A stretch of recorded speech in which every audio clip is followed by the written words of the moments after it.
ਪਿਤਾ ਇਹ ਕਹਿੰਦੇ ਹੁੰਦੇ ਸੀ ਕਿ ਇਹ ਜਿਹੜਾ ਮੈਂ ਤੁਹਾਨੂੰ ਪੜ੍ਹਾਈ ਦਾ ਗਿਆਨ ਦੇ ਰਿਹਾ ਇਹ ਇੱਕ ਐਸਾ ਹੈ ਜਿਹਦੇ ਲਈ ਕੋਈ ਪਹਿਰੇਦਾਰ ਦੀ ਲੋੜ ਨਹੀਂ। ਆਜ਼ਾਦੀ ਉਦੋਂ ਆਣੀ ਹੈ ਜਦ ਤੁਹਾਨੂੰ ਕੁਐਸਚਨਿੰਗ ਆਂਦੀ ਹੈ, ਪੁੱਛਣ ਦੀ ਕਿ ਵਾਈ ਸ਼ੁਡ ਵਿਦ ਮੀ, ਮੇਰੇ ਨਾਲ ਹੀ ਕਿਉਂ। ਬਿਲਕੁਲ ਇਹ ਉਦੋਂ ਬਹੁਤ ਸਾਰੇ ਲੋਕਾਂ ਨੂੰ ਇਹੀ ਨਹੀਂ ਪਤਾ ਵੀ ਸਾਡੀਆਂ ਗਾਈਡਲਾਈਨਸ ਕੀ ਨੇ। ਸਰਕਾਰ ਨੇ ਬਹੁਤ ਸਾਰੀਆਂ ਗਾਈਡਲਾਈਨਸ ਦਿੱਤੀਆਂ ਨੇ ਪਰ ਉਹ ਲੋਕਾਂ ਤੱਕ ਪਹੁੰਚਦੀਆਂ ਨਹੀਂ ਕਿਉਂਕਿ ਕੁਝ ਲੋਕ ਤਾਂ ਸਿਰਫ ਆਪਣੀ ਰੋਜ਼ੀ ਰੋਟੀ ਕਮਾਉਣ ਦੇ ਵਿੱਚ। ਮੈਂ ਹਮੇਸ਼ਾ ਕਹਿੰਨੀ ਕਿ ਅੱਜ ਉਹ ਸਮਾਂ ਆ ਗਿਆ ਕਿ ਤੁਸੀਂ ਘਰ ਤੋਂ ਬਾਹਰ ਹੋ, ਤੁਹਾਨੂੰ ਨਹੀਂ ਪਤਾ ਤੁਹਾਡੇ ਬੱਚੇ ਨੇ ਘਰ ਕੀ ਕਰਦਾ। ਤੁਹਾਡਾ ਬੱਚਾ ਘਰ ਤੋਂ ਬਾਹਰ ਹੈ, ਤੁਹਾਨੂੰ ਨਹੀਂ ਪਤਾ ਕਿ ਤੁਹਾਨੂੰ ਬਾਹਰੋਂ ਮੈਸੇਜ ਕੀ ਆਉਂਦਾ।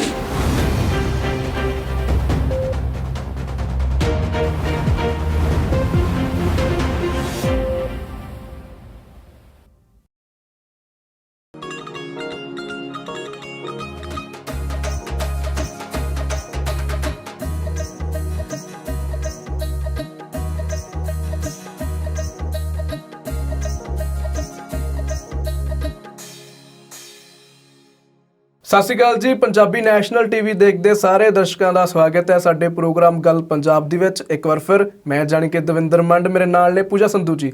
ਅਸੀਂ ਹਾਜ਼ਰ ਹੋ ਗਏ ਹਾਂ ਪ੍ਰੋਗਰਾਮ ਲੈ ਕੇ ਗੱਲ ਪੰਜਾਬ ਦੀ। ਸਤਿ ਸ਼੍ਰੀ ਅਕਾਲ ਪੂਜਾ ਜੀ। ਸਤਿ ਸ਼੍ਰੀ ਅਕਾਲ ਜੀ, ਕਿਵੇਂ ਹੋ? ਬਹੁਤ ਵਧੀਆ, ਚੜ੍ਹਦੀ ਕਲਾ, ਠੀਕ ਠਾਕ। ਅੱਛਾ, ਇੱਕ ਗੱਲ ਨੋਟ ਕੀਤੀ ਕੀ? ਅੱਜ ਮੈਂ ਉਹ ਨਹੀਂ ਕਿਹਾ ਕਿ ਹਰ ਵਾਰ ਦੀ ਤਰ੍ਹਾਂ। ਚੰਗੀ ਗੱਲ ਆ ਨਾ, ਨਹੀਂ ਤਾਂ ਫਿਰ ਮੈਂ ਕੁਛ ਨਾ ਕੁਛ ਕਹਿ ਦੇਣਾ ਸੀਗਾ ਤੁਹਾਨੂੰ। ਸੋ ਅੱਛਾ ਦਵਿੰਦਰ ਜੀ, ਅੱਜ ਆਪਾਂ ਨਾ ਤਾਂ ਲੜਨਾ ਤੇ ਨਾ ਹੀ ਅਸੀਂ ਇੱਕ ਦੂਜੇ ਨੂੰ ਟੌਂਟਾ ਮਾਰਨੀਆਂ।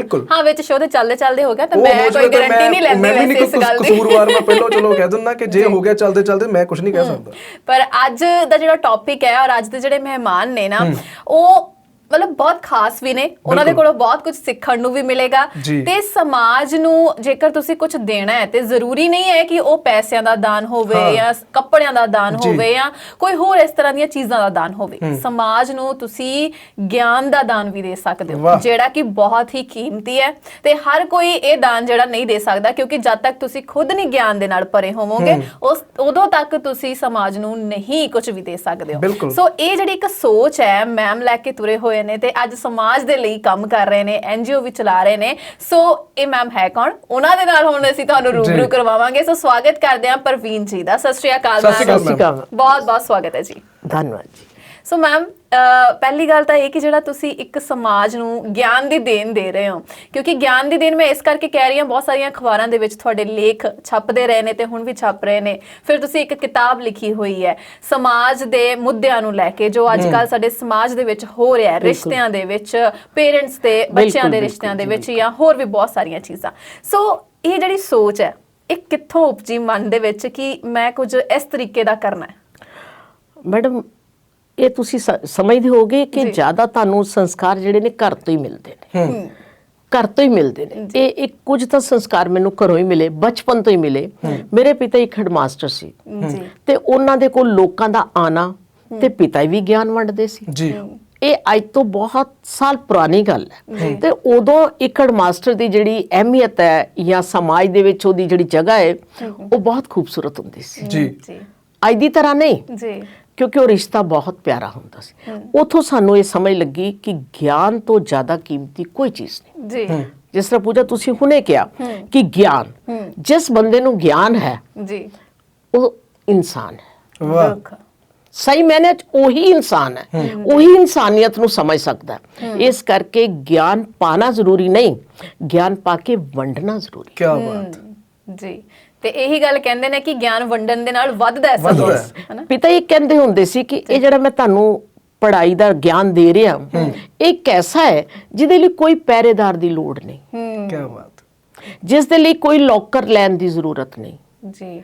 ਇਸ ਨੂੰ ਕੋਈ ਰਾਖਾ ਨਹੀਂ ਚਾਹੀਦਾ ਇਹਦਾ ਕਿ ਇਹਨੂੰ ਕੋਈ ਚੋਰੀ ਕਰ ਲੇਗਾ, ਸਾਡੇ ਕੋਲ ਕੋਈ ਖੋ ਨਹੀਂ ਸਕਦਾ। ਔਰ ਉਸ ਤੋਂ ਵੀ ਵੱਡੀ ਖੁਸ਼ੀ ਦੀ ਗੱਲ ਹੈ ਹਰ ਚੀਜ਼ ਦੇਣ ਨਾਲ ਘਟਦੀ ਹੈ। ਤੁਸੀਂ ਕੱਪੜੇ ਵੰਡੋਗੇ ਤੁਹਾਡੇ ਕੱਪੜੇ ਘਟਣਗੇ, ਤੁਸੀਂ ਚੀਜ਼ਾਂ ਵੰਡੋਗੇ ਚੀਜ਼ਾਂ ਘਟ। ਪਰ ਇੱਕ ਵਿਦਿਆ ਜਾਂ ਇੱਕ ਗਿਆਨ ਹੀ ਐਸੀ ਚੀਜ਼ ਹੈ ਜਿਹਨੂੰ ਜਿੰਨਾ ਵੰਡੋਗੇ ਓਨਾ ਵਧੇਗਾ। ਸੋ ਗਿਆਨ ਜਿਹੜਾ ਹੈ ਇੱਕ ਉੱਤਮ ਧਨ ਹੈ ਜੀ। ਇਸ ਨੂੰ ਜਿੰਨਾ ਵੰਡਿਆ ਜਾਏ ਓਨਾ ਹੀ ਤੁਹਾਡੇ ਮਨ ਨੂੰ ਸਕੂਨ ਦਿੰਦਾ ਹੈ ਜੀ।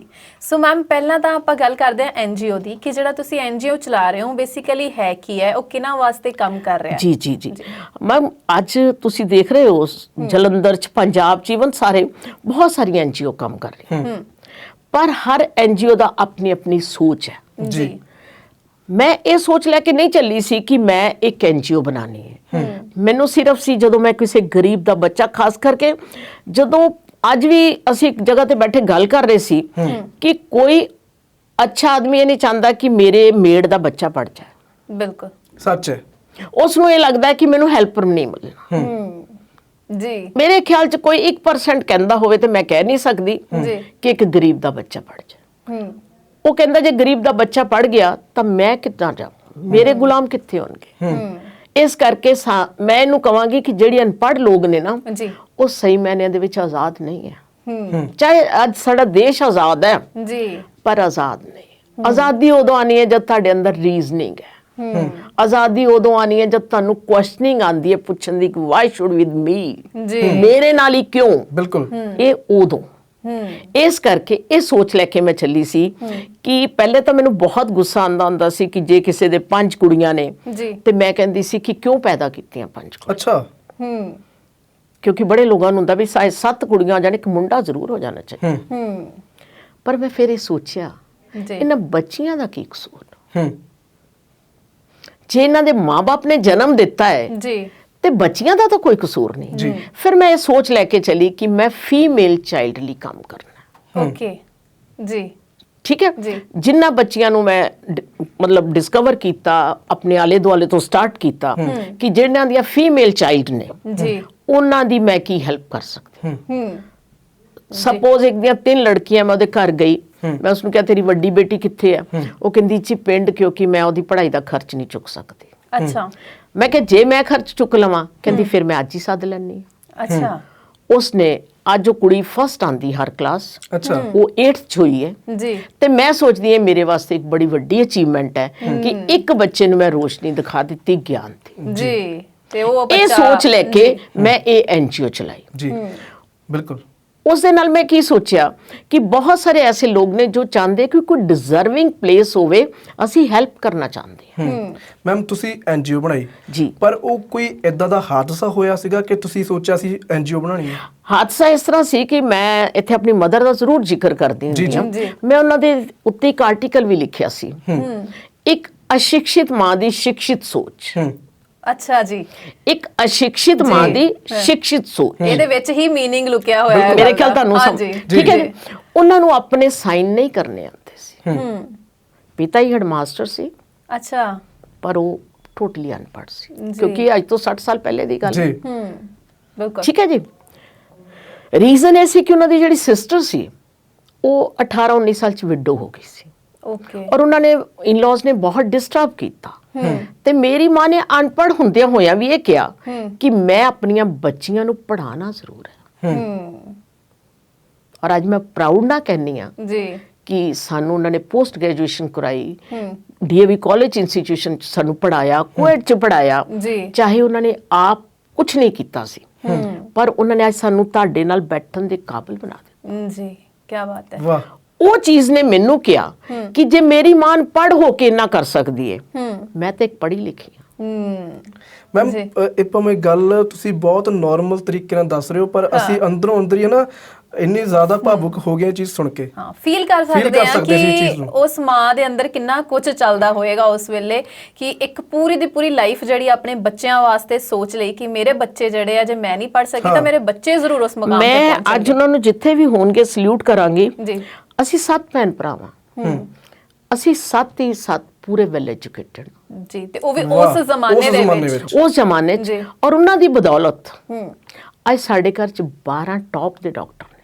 ਕੀ ਬਾਤ। ਇੱਕ ਤੁਹਾਡੇ ਨੇੜੇ ਕੈਪੀਟਲ 'ਚ ਮੇਰਾ ਭਤੀਜਾ ਵਰਿੰਦਰ ਸਾਗਰ ਯੂਰੋਲੋਜਿਸਟ ਹੈ, MCH ਹੈ। ਅੱਛਾ ਜੀ। ਕੀ ਬਾਤ ਹੈ। ਔਰ 2 IPS ਨੇ। ਕਿੰਨਾ ਦੀ ਬਦੌਲਤ? ਇੱਕ ਅਸ਼ਿਕਸ਼ਿਤ ਮਾਂ ਦੀ ਸ਼ਿਕਸ਼ਿਤ ਸੋਚ ਕਰਕੇ। ਕੀ ਬਾਤ। ਸੋ ਇਹ ਜਿਹੜੀ ਸਮਾਜ ਦੇ ਵਿੱਚ ਮਤਲਬ ਉਜਾਗਰਤਾ ਆ, ਇਹ ਆਉਣੀ ਬਹੁਤ ਜ਼ਰੂਰੀ ਹੈ, ਹੈਨਾ। ਸੋ ਲੋਕਾਂ ਦੇ ਅੰਦਰ ਇਹ ਰੋਸ਼ਨੀ ਦਾ ਹੋਣਾ ਬਹੁਤ ਜ਼ਰੂਰੀ ਹੈ। ਤੁਸੀਂ ਕੁਝ ਵੀ ਕਰ ਸਕਦੇ ਹੋ, ਕੁਝ ਵੀ ਬਣ ਸਕਦੇ ਹੋ, ਪਰ ਉਹਦੇ ਵਾਸਤੇ ਤੁਹਾਡੀ ਸੋਚ ਦਾ ਵੱਡੇ ਹੋਣਾ ਜ਼ਰੂਰੀ ਹੈ। ਬਸ ਬਿਲਕੁਲ, ਜੇ ਤੁਹਾਡੀ ਛੋਟੀ ਜੀ ਸੋਚ ਹੈ, ਕੋਈ ਜ਼ਰੂਰੀ ਨਹੀਂ ਹੈ ਕਿ ਤੁਸੀਂ ਬਹੁਤ ਵੱਡਾ ਕੰਮ ਕਰੋ। ਕਹਿੰਦੇ ਪਹਿਲੀ ਇੱਟ ਰੱਖਣੀ ਪੈਂਦੀ ਇੱਕ ਮਕਾਨ ਵਾਸਤੇ। ਬਿਲਕੁਲ, ਨੀਂਹ ਤਾਂ ਰੱਖਣੀ ਪੈਂਦੀ ਹੈ। ਠੀਕ ਹੈ ਨਾ। ਉਹ ਪਹਿਲੇ ਇੱਕ ਇੱਟ ਨਾਲ ਹੀ ਰੱਖੀ ਜਾਂਦੀ ਹੈ। ਇਸੇ ਸੋਚ ਨਾਲ ਮੈਂ ਚੱਲੀ ਸੀ, ਔਰ ਕਾਰਮਾ ਬਣਦਾ ਗਿਆ। ਅੱਜ ਪਰਮਾਤਮਾ ਦੀ ਦਇਆ ਨਾਲ ਇੰਨਾ ਮਤਲਬ ਕਹਿ ਸਕਦੇ ਆ ਕਿ ਲੋਕਾਂ ਨੂੰ ਸਾਡੇ ਤੇ ਭਰੋਸਾ ਹੈ ਕਿ ਜਦੋਂ ਮੈਡਮ ਨੂੰ ਆਵਾਜ਼ ਮਾਰਾਂਗੇ ਜੀ ਮੈਡਮ ਸਾਡੇ ਲਈ ਹਾਜ਼ਰ ਹੋਣਗੇ। ਮੇਰੇ ਵਾਸਤੇ ਆਪਣੇ ਆਪ 'ਚ ਇੱਕ ਬੜੀ ਵੱਡੀ ਬਿਗ ਅਚੀਵਮੈਂਟ। ਕੀ ਬਾਤ ਹੈ। ਸੋ ਮੈਮ ਇੱਕ ਵਾਰੀ ਫਿਰ ਐਨਜੀਓ ਦੀ ਅਸੀਂ ਗੱਲ ਕਰਦੇ ਹਾਂ, ਜਿਵੇਂ ਤੁਸੀਂ ਫੀਮੇਲਸ ਵਾਸਤੇ ਬਹੁਤ ਕੰਮ ਕਰ ਰਹੇ ਹੋ ਹਨਾ, ਸੋ ਕੁੜੀਆਂ ਜਿਹੜੀਆਂ ਕਿ ਪੜ੍ਹ ਨਹੀਂ ਸਕਦੀਆਂ ਜਾਂ ਫਿਰ ਕੋਈ ਹੋਰ ਕਿਸੇ ਮਤਲਬ ਮੁਸੀਬਤ 'ਚ ਫਸੀਆਂ ਹੋਈਆਂ ਨੇ ਜਾਂ ਕਈਆਂ ਤੇ ਅਤਿਆਚਾਰ ਹੋ ਰਿਹਾ, ਤੁਸੀਂ ਉਹਨਾਂ ਵਾਸਤੇ ਵੀ ਪੂਰੀ ਮਦਦ ਕਰ ਰਹੇ ਹੋ? ਹਾਂ ਬਿਲਕੁਲ ਮੈਮ, ਇਸ ਤਰ੍ਹਾਂ ਹੈ ਕਿ ਇੱਕ ਤੁਹਾਨੂੰ ਮੈਂ ਦੱਸਣਾ ਚਾਹਾਂਗੀ ਇੱਥੇ ਕਿ ਮੇਰੀ ਐਨਜੀਓ ਦਿਵਯ ਦ੍ਰਿਸ਼ਟੀ ਹੈ ਜਿਸ ਤੇ ਰਜਿਸਟਰਡ ਹੈ, ਜਿਸ ਦੇ ਅੰਡਰ ਅਸੀਂ ਕੰਮ ਕਰਦੇ ਹਾਂ। ਇਹਦੇ ਨਾਲ ਮੈਂ ਇੱਥੇ ਪਿਛਲੇ 12 ਸਾਲ ਤੋਂ ਮਹਿਲਾ ਥਾਣਾ 'ਚ as a panel member work ਕਰ ਰਹੀ ਹਾਂ। Okay, very nice. ਔਰ ਡਿਸਟ੍ਰਿਕਟ ਸਾਂਝ ਦੀ ਹਰ ਤੁਹਾਨੂੰ ਪਤਾ ਹੋਏਗਾ ਅੱਜ ਪੁਲਿਸ ਥਾਣੇ ਦੇ ਵਿੱਚ ਇੱਕ ਸਾਂਝ ਕੇਂਦਰ ਹੈ ਜੀ ਬਿਲਕੁਲ, ਜਿਹੜੀ ਆਪਣੀ ਵੈਰੀਫਿਕੇਸ਼ਨ ਲਈ ਆਉਂਦੇ ਨੇ ਲੋਕ, ਠੀਕ ਹੈ ਜੀ, ਉਹਦੀ ਮੈਂ ਡਿਸਟ੍ਰਿਕਟ ਮੈਂਬਰ। ਅੱਛਾ ਜੀ। ਉਹਨਾਂ ਦੇ ਅਧੀਨ ਸਾਨੂੰ ਕੁਝ ਕੰਮ ਮਿਲਦੇ ਨੇ ਕਿ ਜਿਸ ਤਰ੍ਹਾਂ 181 ਦੀ ਕਾਲ ਹੈ ਜੀ ਬੱਚੀਆਂ ਵਾਸਤੇ, 112 ਦੀ ਹੈ, ਕੋਈ ਡੋਮੈਸਟਿਕ ਵਾਇਲੈਂਸ ਹੈ, ਕਿਸੇ ਨੂੰ ਕੋਈ ਪ੍ਰੋਬਲਮ ਹੈ ਜੀ, ਜਿਸ ਤਰ੍ਹਾਂ ਹੁਣ ਰਾਤ ਦੇ 9 ਵਜੇ ਤੋਂ ਸਵੇਰੇ 5 ਵਜੇ ਤੱਕ ਤੁਹਾਨੂੰ ਕੋਈ ਔਰਤ ਨੂੰ, ਕੋਈ ਲੜਕੀ ਨੂੰ ਕੋਈ ਪ੍ਰੋਬਲਮ ਆ ਗਈ, ਤੁਸੀਂ 112 ਤੇ ਕਾਲ ਕਰੋ। ਓਕੇ, ਜੋ ਸਾਡੀ ਇੰਪਲੀਮੈਂਟੇਸ਼ਨ ਹੋਈ ਹੈ ਪੰਜਾਬ ਗਵਰਨਮੈਂਟ ਜੀ, ਉਹ ਤੁਹਾਨੂੰ ਸਰਵਿਸ ਪ੍ਰੋਵਾਈਡ ਕਰਨਗੇ, ਜਿਹਦੇ ਵਿੱਚ ਲੇਡੀ ਪੁਲਿਸ ਹੋਏਗੀ ਜਿਸ ਨੂੰ ਪੁਲਿਸ ਮਹਿਲਾ ਮਿੱਤਰ ਵੀ ਕਿਹਾ ਜਾਂਦਾ ਹੈ। ਜੀ ਜੀ, ਉਹ ਤੁਹਾਨੂੰ ਪਿਕ ਕਰਕੇ ਜਿੱਥੇ ਤੁਸੀਂ ਜਾਣਾ ਹੈ ਜਾਂ ਡ੍ਰੌਪ ਕਰਨਾ ਹੈ ਉਹ ਤੁਹਾਡੀ ਸਹੂਲਤ ਕਰਦੇ ਆ। ਇਸ ਸੈਮੀਨਾਰਸ ਨੂੰ ਅਸੀਂ ਉਹਨਾਂ ਝੁੱਗੀ ਝੌਂਪੜੀਆਂ 'ਚ ਵੀ ਜਾ ਕੇ ਕਰਦੇ ਹਾਂ ਜਿੱਥੇ ਲੋਕਾਂ ਨੂੰ ਨਹੀਂ ਪਤਾ ਅੱਛਾ ਜੀ ਕਿ ਫੈਸਿਲਿਟੀਜ਼ ਹੈ ਕੀ, ਉਹਦਾ ਨਤੀਜਾ ਕੀ ਹੋਇਆ ਕਿ ਮੈਂ ਇੱਕ ਛੋਟੀ ਜਿਹੀ ਉਦਾਹਰਨ ਦਾਂਗੀ। ਜੀ ਮੈਮ, ਉਦਾਹਰਨ ਤੁਹਾਡੀ ਜ਼ਰੂਰ ਸੁਣਾਂਗੇ ਪਰ ਸਮਾਂ ਇੱਥੇ ਇੱਕ ਬ੍ਰੇਕ ਦਾ ਹੋ ਗਿਆ। ਬ੍ਰੇਕ ਤੋਂ ਬਾਅਦ ਫਿਰ ਮਿਲਦੇ ਆ। ਪ੍ਰੋਗਰਾਮ ਚੱਲ ਰਿਹਾ ਗੱਲ ਪੰਜਾਬ ਦੀ ਤੇ ਸਾਡੇ ਅੱਜ ਦੇ ਮਹਿਮਾਨ ਨੇ ਪ੍ਰਵੀਨ ਜੀ।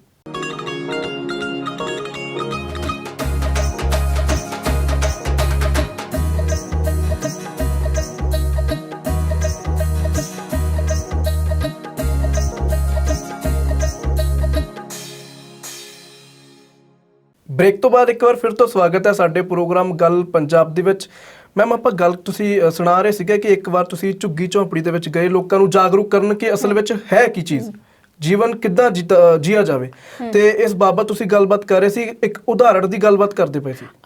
ਬੱਚੇ ਮੈਂ ਇੱਥੇ ਇਹ ਕਹਿਣਾ ਚਾਹੁੰਦੀ ਹਾਂ ਕਿ ਬਹੁਤ ਸਾਰੇ ਲੋਕਾਂ ਨੂੰ ਇਹੀ ਨਹੀਂ ਪਤਾ ਵੀ ਸਾਡੀਆਂ ਗਾਈਡਲਾਈਨਸ ਕੀ ਨੇ। ਸਰਕਾਰ ਨੇ ਬਹੁਤ ਸਾਰੀਆਂ ਗਾਈਡਲਾਈਨਸ ਦਿੱਤੀਆਂ ਨੇ ਪਰ ਉਹ ਲੋਕਾਂ ਤੱਕ ਪਹੁੰਚਦੀਆਂ ਨਹੀਂ ਕਿਉਂਕਿ ਕੁਝ ਲੋਕ ਤਾਂ ਸਿਰਫ ਆਪਣੀ ਰੋਜ਼ੀ ਰੋਟੀ ਕਮਾਉਣ ਦੇ ਵਿੱਚ ਹੀ ਲੱਗੇ, ਉਹਨਾਂ ਨੂੰ ਮਤਲਬ ਹੀ ਨਹੀਂ ਕਿ ਕੀ ਨੇ। ਉਹਨਾਂ ਨੂੰ ਜੇ ਪੁੱਛਿਆ ਜਾਏ ਕਿ ਸਾਡਾ ਦੇਸ਼ ਆਜ਼ਾਦ ਕਦ, ਉਹ ਲੋਕ ਨਹੀਂ ਜਾਣਦੇ। ਉਹਨਾਂ ਨੂੰ ਜਾਗਰੂਕ ਕਰਨ ਦੀ ਲੋੜ ਹੈ। ਤੇ ਸਮਾਜ ਦੇ ਵਿੱਚ ਮੈਂ ਇੱਥੇ ਇੱਕ ਕਹਿਣਾ ਚਾਹਾਂਗੀ ਕਿ ਜਿਹੜਾ ਵੀ ਪੜ੍ਹਿਆ ਲਿਖਿਆ, ਜਿਹੜਾ ਵੀ ਜਾਗਰੂਕ ਹੈ, ਉਹ ਜਿੰਨਾ ਆਪਣਾ ਕੰਟਰੀਬਿਊਸ਼ਨ ਸਮਾਜ ਨੂੰ ਦੇ ਸਕਦਾ ਹੈ ਇਸ ਦੇ ਪ੍ਰਤੀ ਉਹਦੀ ਇੱਕ ਨੈਤਿਕ ਜ਼ਿੰਮੇਵਾਰੀ ਹੈ ਜੀ, ਉਸ ਨੂੰ ਦੇਣਾ ਚਾਹੀਦਾ। ਮੈਂ ਤੁਹਾਨੂੰ ਇਹ ਦੱਸ ਰਹੀ ਹਾਂ ਵੀ ਸਾਸੀ ਸਾਂਝ ਦੇ ਨਾਲ ਜਾਂ ਆਪਣੇ ਪੁਲਿਸ ਥਾਣਾ ਦੇ ਜਾਂ ਲੀਗਲ ਸੈੱਲ ਦੇ ਨਾਲ ਜਦੋਂ ਵੀ ਜਾਂਦੇ ਆ ਤੇ ਅਸੀਂ ਬੱਚਿਆਂ ਨੂੰ ਅਵੇਅਰ ਕਰਨੇ ਆ ਕਿ ਜਦੋਂ ਕੋਈ ਸਮੱਸਿਆ ਆਵੇ, ਡੋਮੈਸਟਿਕ ਵਾਇਲੈਂਸ ਅੱਜ ਕੱਲ ਬਹੁਤ ਵੱਧ ਗਈ ਹੈ, ਜਦੋਂ ਦੇ ਇਹ ਫੇਕ ਆਈਡੀ ਬਣ ਜਾਂਦੀਆਂ, ਲੋਕ ਬਹੁਤ ਡਿਸਟਰਬ ਹੋ ਰਹੇ ਨੇ। ਇਹ ਚੀਜ਼ਾਂ ਤੋਂ ਬਚਣ ਵਾਸਤੇ ਜੇ ਤੁਹਾਨੂੰ ਕੋਈ ਬਹੁਤ ਤੰਗ ਪਰੇਸ਼ਾਨ ਕਰਦਾ, ਔਰ ਤੁਸੀਂ ਇਹ ਵੀ ਜਾਣਦੇ ਹੋਵੋਗੇ ਕਿ ਬਹੁਤ ਸਾਰੇ ਘਟਨਾਵਾਂ ਜਿਹੜੀਆਂ ਨੇ ਉਹ ਘਰਾਂ 'ਚ ਰਿਸ਼ਤੇਦਾਰਾਂ ਦੁਆਰਾ ਕੀਤੀਆਂ ਜਾਂਦੀਆਂ। ਬਿਲਕੁਲ ਬਿਲਕੁਲ। ਔਰ ਉਸ ਦਾ ਨਤੀਜਾ ਕੀ ਹੁੰਦਾ, ਬੱਚੀਆਂ ਡਰਦੀਆਂ ਜੀ ਜਾਂ ਉਹਨਾਂ ਤੇ ਦਬਾਅ ਪਾਇਆ ਜਾਂਦਾ, ਉਹ ਨਹੀਂ ਦੱਸਦੀਆਂ। ਉਹਨਾਂ ਨੂੰ ਇਹ ਸਮਝਾਇਆ ਜਾਂਦਾ ਹੈ ਕਿ ਇਹ ਚੀਜ਼ਾਂ ਤੋਂ ਡਰਨ ਦੀ ਨਹੀਂ, ਇਹਨੂੰ ਆਪਾਂ ਜਿੰਨੀ ਦੇਰ ਆਪਾਂ ਆਪਣੇ ਆਪ ਨੂੰ ਨਹੀਂ ਬਚਾਵਾਂਗੇ ਓਨੀ ਦੇਰ ਸਾਨੂੰ ਦੂਸਰਾ ਡਿਸਟਰਬ ਕਰਦਾ ਰਹੇ। ਇਸ ਕਰਕੇ ਬੱਚਿਆਂ ਨੂੰ ਜਦੋਂ ਇਹ ਸਮਝ ਆਉਂਦੀ ਹੈ ਤਾਂ ਉਹਨਾਂ ਨੇ ਦੱਸਿਆ ਗਿਆ ਕਿ ਜੇ ਤੁਹਾਨੂੰ ਕੋਈ ਗਲਤ ਕੋਸ਼ਿਸ਼ ਕਰਦਾ ਹੈ ਉਸ ਦੇ ਉੱਤੇ 112 ਹੈ ਜਾਂ 181 ਹੈ, ਤੁਸੀਂ ਕਾਲ ਕਰੋ। ਤਾਂ ਇੱਕ 7ਵੀਂ 'ਚ ਪੜ੍ਹਦੀ ਬੱਚੀ ਨੇ, ਉਸਦੇ ਗ੍ਰੈਂਡਫਾਦਰ ਨੇ ਉਹਦੇ ਨਾਲ ਕੁਝ ਗਲਤ ਹਰਕਤ ਕਰਨ ਦੀ ਕੋਸ਼ਿਸ਼ ਕੀਤੀ ਤਾਂ ਉਸ ਨੂੰ ਪਤਾ ਸੀ ਕਿਉਂਕਿ ਇਹਦਾ ਕੋਈ ਅੱਗੇ ਨੰਬਰ ਨਹੀਂ ਹੈ, ਸਿਰਫ ਟੋਲ ਫ੍ਰੀ ਹੈ ਤਾਂ ਇਹ ਤੁਸੀਂ ਕਾਲ ਕਰਨਾ। ਔਰ ਉਸਨੇ ਕਾਲ ਕੀਤਾ, ਉਹ ਬੱਚੀ ਬਚੀ। ਮੈਨੂੰ ਪਤਾ ਲੱਗਿਆ ਕਿ ਉਸ ਬੱਚੀ ਨੂੰ ਸਾਡੇ ਉਹ ਸੈਮੀਨਾਰ ਦੇ ਉਹ ਦੱਸਣ ਕਰਕੇ ਹੈਲਪਲਾਈਨ ਉਹ ਬੱਚੀ ਸੇਵ ਹੋ ਗਈ। ਸੋ ਇਸ ਕਰਕੇ ਸਾਡੇ ਜ਼ਿੰਮੇਵਾਰੀ ਬਣਦੀ ਹੈ ਕਿ ਜੋ ਕੁਝ ਸਾਡੇ ਕੋਲ ਹੈ ਜੀ ਉਹ ਵੰਡਿਆ ਜਾ। ਜੀ ਜੀ ਅਸੀਂ ਅਕਸਰ ਨਾ ਸਰਕਾਰਾਂ ਨੂੰ ਦੋਸ਼ ਦੇਣ ਲੱਗ ਜਾਂਦੇ ਆ ਕਿ ਸਰਕਾਰਾਂ ਨਹੀਂ ਸਿਖਾ ਰਹੀਆਂ, ਸਰਕਾਰਾਂ ਵੱਲੋਂ ਇਦਾਂ ਦੇ ਪ੍ਰੋਗਰਾਮ ਨਹੀਂ ਚਲਾਏ ਜਾ ਰਹੇ ਹੈਗੇ, ਪਰ ਅਸੀਂ ਇਹ ਭੁੱਲ ਜਾਂਦੇ ਆ ਸਰਕਾਰਾਂ ਤਾਂ ਸਾਡੇ ਤੋਂ ਬਹੁਤ ਦੂਰ ਬੈਠੀਆਂ ਨੇ। ਜੋ ਸਾਡੇ ਕੋਲ ਹੈ, ਜੋ ਸਾਡੇ ਪੇਰੈਂਟਸ ਨੇ ਸਾਨੂੰ ਦਿੱਤਾ ਹੈ, ਕੀ ਅਸੀਂ ਉਸ ਦਾ ਇਸਤੇਮਾਲ ਕਰ ਰਹੇ ਹਾਂ ਚੰਗੀ ਤਰ੍ਹਾਂ? ਤੁਸੀਂ ਬਿਲਕੁਲ ਪੂਜਾ ਇੱਥੇ ਗੱਲ ਠੀਕ ਕਹੀ ਹੈ। ਮੈਂ ਹਮੇਸ਼ਾ ਇਹ ਗੱਲ ਕਹਿੰਨੀ ਆ ਕਿ ਸਭ ਤੋਂ ਪਹਿਲਾਂ ਤੁਸੀਂ ਦੇਖਦੇ ਹੋ ਤੁਹਾਡੇ ਬੱਚੇ ਕੀ ਕਰ ਰਹੇ ਹਨ। ਬਿਲਕੁਲ, ਕਿਉਂਕਿ ਕਹਿੰਦੇ ਜੇ ਕਿਸੇ ਗੱਲ ਨੂੰ ਉਦਾਹਰਨ ਨਾਲ ਸਮਝਾਇਆ ਜਾਏ ਤੇ ਦਰਸ਼ਕਾਂ ਨੂੰ ਵੀ ਜਲਦੀ ਸਮਝ ਆਉਂਦਾ। ਬਿਲਕੁਲ ਜੀ ਹੁਸ਼ਿਆਰਪੁਰ ਚ ਪਰਸੋਂ ਇੱਕ 17 ਸਾਲ ਦੇ ਬੱਚੇ ਨੇ ਆਪਣੀ ਦਾਦੀ ਨੂੰ ਮਾਰ ਦਿੱਤਾ ਬਿਲਕੁਲ। ਸੀ। ਠੀਕ ਜੀ। ਜੀ ਮੈਂ ਹਮੇਸ਼ਾ ਕਹਿੰਨੀ ਕਿ ਅੱਜ ਉਹ ਸਮਾਂ ਆ ਗਿਆ ਕਿ ਤੁਸੀਂ ਘਰ ਤੋਂ ਬਾਹਰ ਹੋ, ਤੁਹਾਨੂੰ ਨਹੀਂ ਪਤਾ ਤੁਹਾਡੇ ਬੱਚੇ ਨੇ ਘਰ ਕੀ ਕਰਦੇ ਨੇ। ਤੁਹਾਡਾ ਬੱਚਾ ਘਰ ਤੋਂ ਬਾਹਰ ਹੈ, ਜੀ ਤੁਹਾਨੂੰ ਨਹੀਂ ਪਤਾ ਕਿ ਤੁਹਾਨੂੰ ਬਾਹਰੋਂ ਮੈਸੇਜ ਕੀ ਆ ਜਾਣਾ। ਜੀ ਪਰ ਇਹ ਸਭ ਕੁਝ ਇੱਕ ਦਿਨ ਚ ਨਹੀਂ ਹੁੰਦਾ। ਕੋਈ ਨਸ਼ਾ, ਕੋਈ ਬੁਰੀ ਆਦਤ ਕੁਝ ਇੱਕ ਦਿਨ ਚ ਨਹੀਂ ਲੱਗਦਾ। ਜੀ ਜਦੋਂ ਤੁਸੀਂ ਇਨਡਾਇਰੈਕਟਲੀ ਆਪਣੇ ਹਸਬੰਡ ਤੋਂ ਜਾਂ ਕਿਸੇ ਆਪਣੇ ਵੱਡੇ ਬੱਚੇ ਤੋਂ ਡਰ ਕੇ ਉਸ ਨੂੰ ਪ੍ਰਮੋਟ ਕਰਦੇ ਹੋ, ਉਹਨੂੰ ਹੈਲਪ ਕਰਦੇ ਹੋ, ਉਸ ਚੀਜ਼ ਦਾ ਫਾਇਦਾ ਉਠਾਉਂਦਾ। ਬਿਲਕੁਲ ਜੀ ਸਭ ਤੋਂ ਪਹਿਲਾਂ ਤੁਸੀਂ ਟਾਈਮ ਟੂ ਟਾਈਮ ਚੈੱਕ ਕਰੋ ਕਿ ਤੁਹਾਡੇ ਬੱਚੇ 'ਚ ਕੋਈ ਚੇਂਜ ਆ ਰਹੀ। ਤੁਹਾਡਾ ਬੱਚਾ ਤੁਹਾਨੂੰ ਇਗਨੋਰ ਕਰ ਰਿਹਾ, ਤੁਹਾਡਾ ਬੱਚਾ ਇਕੱਲਾ ਰਹਿਣਾ ਚਾਹੁੰਦਾ ਹੈ। ਇਹ ਚੀਜ਼ਾਂ ਜਿਹੜੀਆਂ ਨੇ ਇੱਕ ਮਾਂ ਦੇਖ ਸਕਦੀ ਹੈ, ਬਾਪ ਤੋਂ ਵੀ ਜ਼ਿਆਦਾ। ਕਿਉਂ? ਮਾਂ 'ਚ ਜਿਹੜੀ ਸੈਂਸਿਟੀਵਿਟੀ ਹੁੰਦੀ ਹੈ ਨਾ, ਉਹ ਸਭ ਤੋਂ ਜ਼ਿਆਦਾ ਹੁੰਦੀ ਹੈ। ਬੱਚਾ ਐਂਟਰ ਕਰਦਾ, ਮਾਂ ਸਮਝ ਜਾਂਦੀ ਕਿ ਇਹਦੇ ਚਿਹਰੇ ਦੇ ਭਾਵ ਕੀ ਨੇ, ਚੰਗੇ ਨੇ, ਮੰਦੇ ਨੇ। ਇਸ ਕਰਕੇ ਮੈਂ ਹਮੇਸ਼ਾ ਇਹ ਕਹਿੰਦੀ ਹੁੰਦੀ ਹਾਂ ਕਿ ਤੁਸੀਂ ਬੱਚਿਆਂ ਨੂੰ ਫੈਸਿਲਿਟੀਜ਼ ਦਿਓ ਜਾਂ ਨਾ ਦਿਓ, ਉਹਨਾਂ ਨੂੰ ਅੱਛੇ ਗੁਣ, ਅੱਛੇ ਸੰਸਕਾਰ ਦੇ ਦਿਓ। ਜੀ ਜੇ ਸੰਸਕਾਰ ਦੇ ਦਿਓਗੇ ਤਾਂ ਸਭ ਕੁਝ ਲੈ ਲੈਣਗੇ, ਬਿਲਕੁਲ ਕੱਲ ਨੂੰ ਸਭ ਕੁਝ ਬਣਾ ਲੈਣਗੇ। ਪਰ ਜੇ ਤੁਸੀਂ ਇਕੱਲੀਆਂ ਫੈਸਿਲਿਟੀਜ਼ ਦਿੱਤੀਆਂ ਤੇ ਉਹ ਕੁਝ ਨਹੀਂ ਕਰ ਸਕਦੇ। ਪਰ ਜੇ ਅੱਜ ਦੀ ਗੱਲ ਕਰੀਏ ਮੈਮ, ਅੱਜ ਕੱਲ ਤਾਂ ਜਿਹੜੇ ਮਾਪਿਓ ਨੇ ਉਹ ਵੀ ਇੰਨੇ ਬਿਜ਼ੀ ਹੋ ਗਏ ਨੇ ਕੰਮਕਾਜ ਦੇ ਵਿੱਚ ਕਿ ਉਹ ਇਧਰੋਂ ਹਸਬੰਡ ਉਧਰੋਂ ਵਾਈਫ ਦੋਨੇ ਕੰਮ ਤੇ ਜਾਂਦੇ ਨੇ, ਤੇ ਜਿਹੜਾ ਬੱਚਾ ਆ ਉਹ ਕਿਸੇ ਨੂੰ ਦੇ ਦਿੰਦੇ ਨੇ ਕਿ ਇਹਦੀ ਦੇਖ ਰੇਖ ਕਰੋ। ਬਿਲਕੁਲ ਬਿਲਕੁਲ ਤੁਸੀਂ ਠੀਕ ਕਿਹਾ। ਮੈਂ ਇੱਕ ਪੜਿਆ ਸੀ ਕਿ ਇੱਕ ਬੱਚੀ ਜਦੋਂ ਲੌਕ ਕਰ ਰਹੀ ਹੈ ਆਪਣੀਆਂ ਸਾਰੀਆਂ ਅਲਮਾਰੀਆਂ ਨੂੰ, ਜਾਣ ਲੱਗਿਆ ਤੇ ਆਪਣੀ ਬੱਚੀ ਮੇਡ ਨੂੰ ਦੇ ਰਹੀ ਹੈ, 2-2.5 ਸਾਲ ਦੀ ਬੱਚੀ ਨੂੰ, ਤਾਂ ਬੱਚੀ ਨੇ ਕੁਐਸਚਨ ਕੀਤਾ ਸੀ ਕਿ ਮਾਂ ਤੇਰੇ ਵਾਸਤੇ ਸਭ ਤੋਂ ਕੀਮਤੀ ਕੀ ਹੈ ਦੁਨੀਆ 'ਚ? ਉਸਨੇ ਕਿਹਾ ਬੱਚੇ ਤੂੰ। ਕਹਿੰਦੀ ਉਹਨਾਂ ਨੂੰ ਤਾਂ ਤੁਸੀਂ ਅਲਮਾਰੀ ਨੂੰ ਮਾਰ ਕੇ ਜਾ ਰਹੇ ਹੋ, ਮੈਨੂੰ ਤਾਂ ਤੁਸੀਂ ਇੱਕ ਮੇਡ ਕੋਲ ਦੇ ਕੇ ਜਾ ਰਹੇ ਹੋ। ਮੈਂ ਕਿਸ ਤਰ੍ਹਾਂ ਕੀਮਤੀ ਹਾਂ? ਜੀ ਸੋ ਇਹ ਜ਼ਰੂਰੀ ਨਹੀਂ ਕਿ ਐਜੂਕੇਸ਼ਨ ਹੋਗੀ ਤੇ ਅਸੀਂ ਨੌਕਰੀ ਹੀ ਕਰਨੀ ਹੈ। ਹਾਂ ਜੀ ਘਰ ਸੰਭਾਲਣਾ, ਬਿਲਕੁਲ ਕੁਝ ਸਮਾਜ ਲਈ ਕੰਟਰੀਬਿਊਟ ਕਰਨਾ, ਜੀ ਕੁਝ ਮਾਨਵਤਾ ਨੂੰ ਦੇਣਾ, ਇਹ ਸਭ ਵੀ ਤੁਹਾਡੇ ਕੰਮ ਨੇ। ਜੀ 77 ਚ ਮੈਂ ਐਜ਼ ਅ ਲੈਕਚਰਰ ਜੁਆਇਨ ਕੀਤਾ ਸੀ। ਜੀ 80 ਚ ਮੇਰੀ ਮੈਰਿਜ ਹੋਈ ਔਰ ਮੈਂ ਆਪਣੇ ਹਸਬੰਡ ਦੀ ਬਹੁਤ ਥੈਂਕਫੁਲ ਹੈ। ਹੀ ਇਜ਼ ਹੋਮੋਪੈਥ ਡਾਕਟਰ ਨੇ।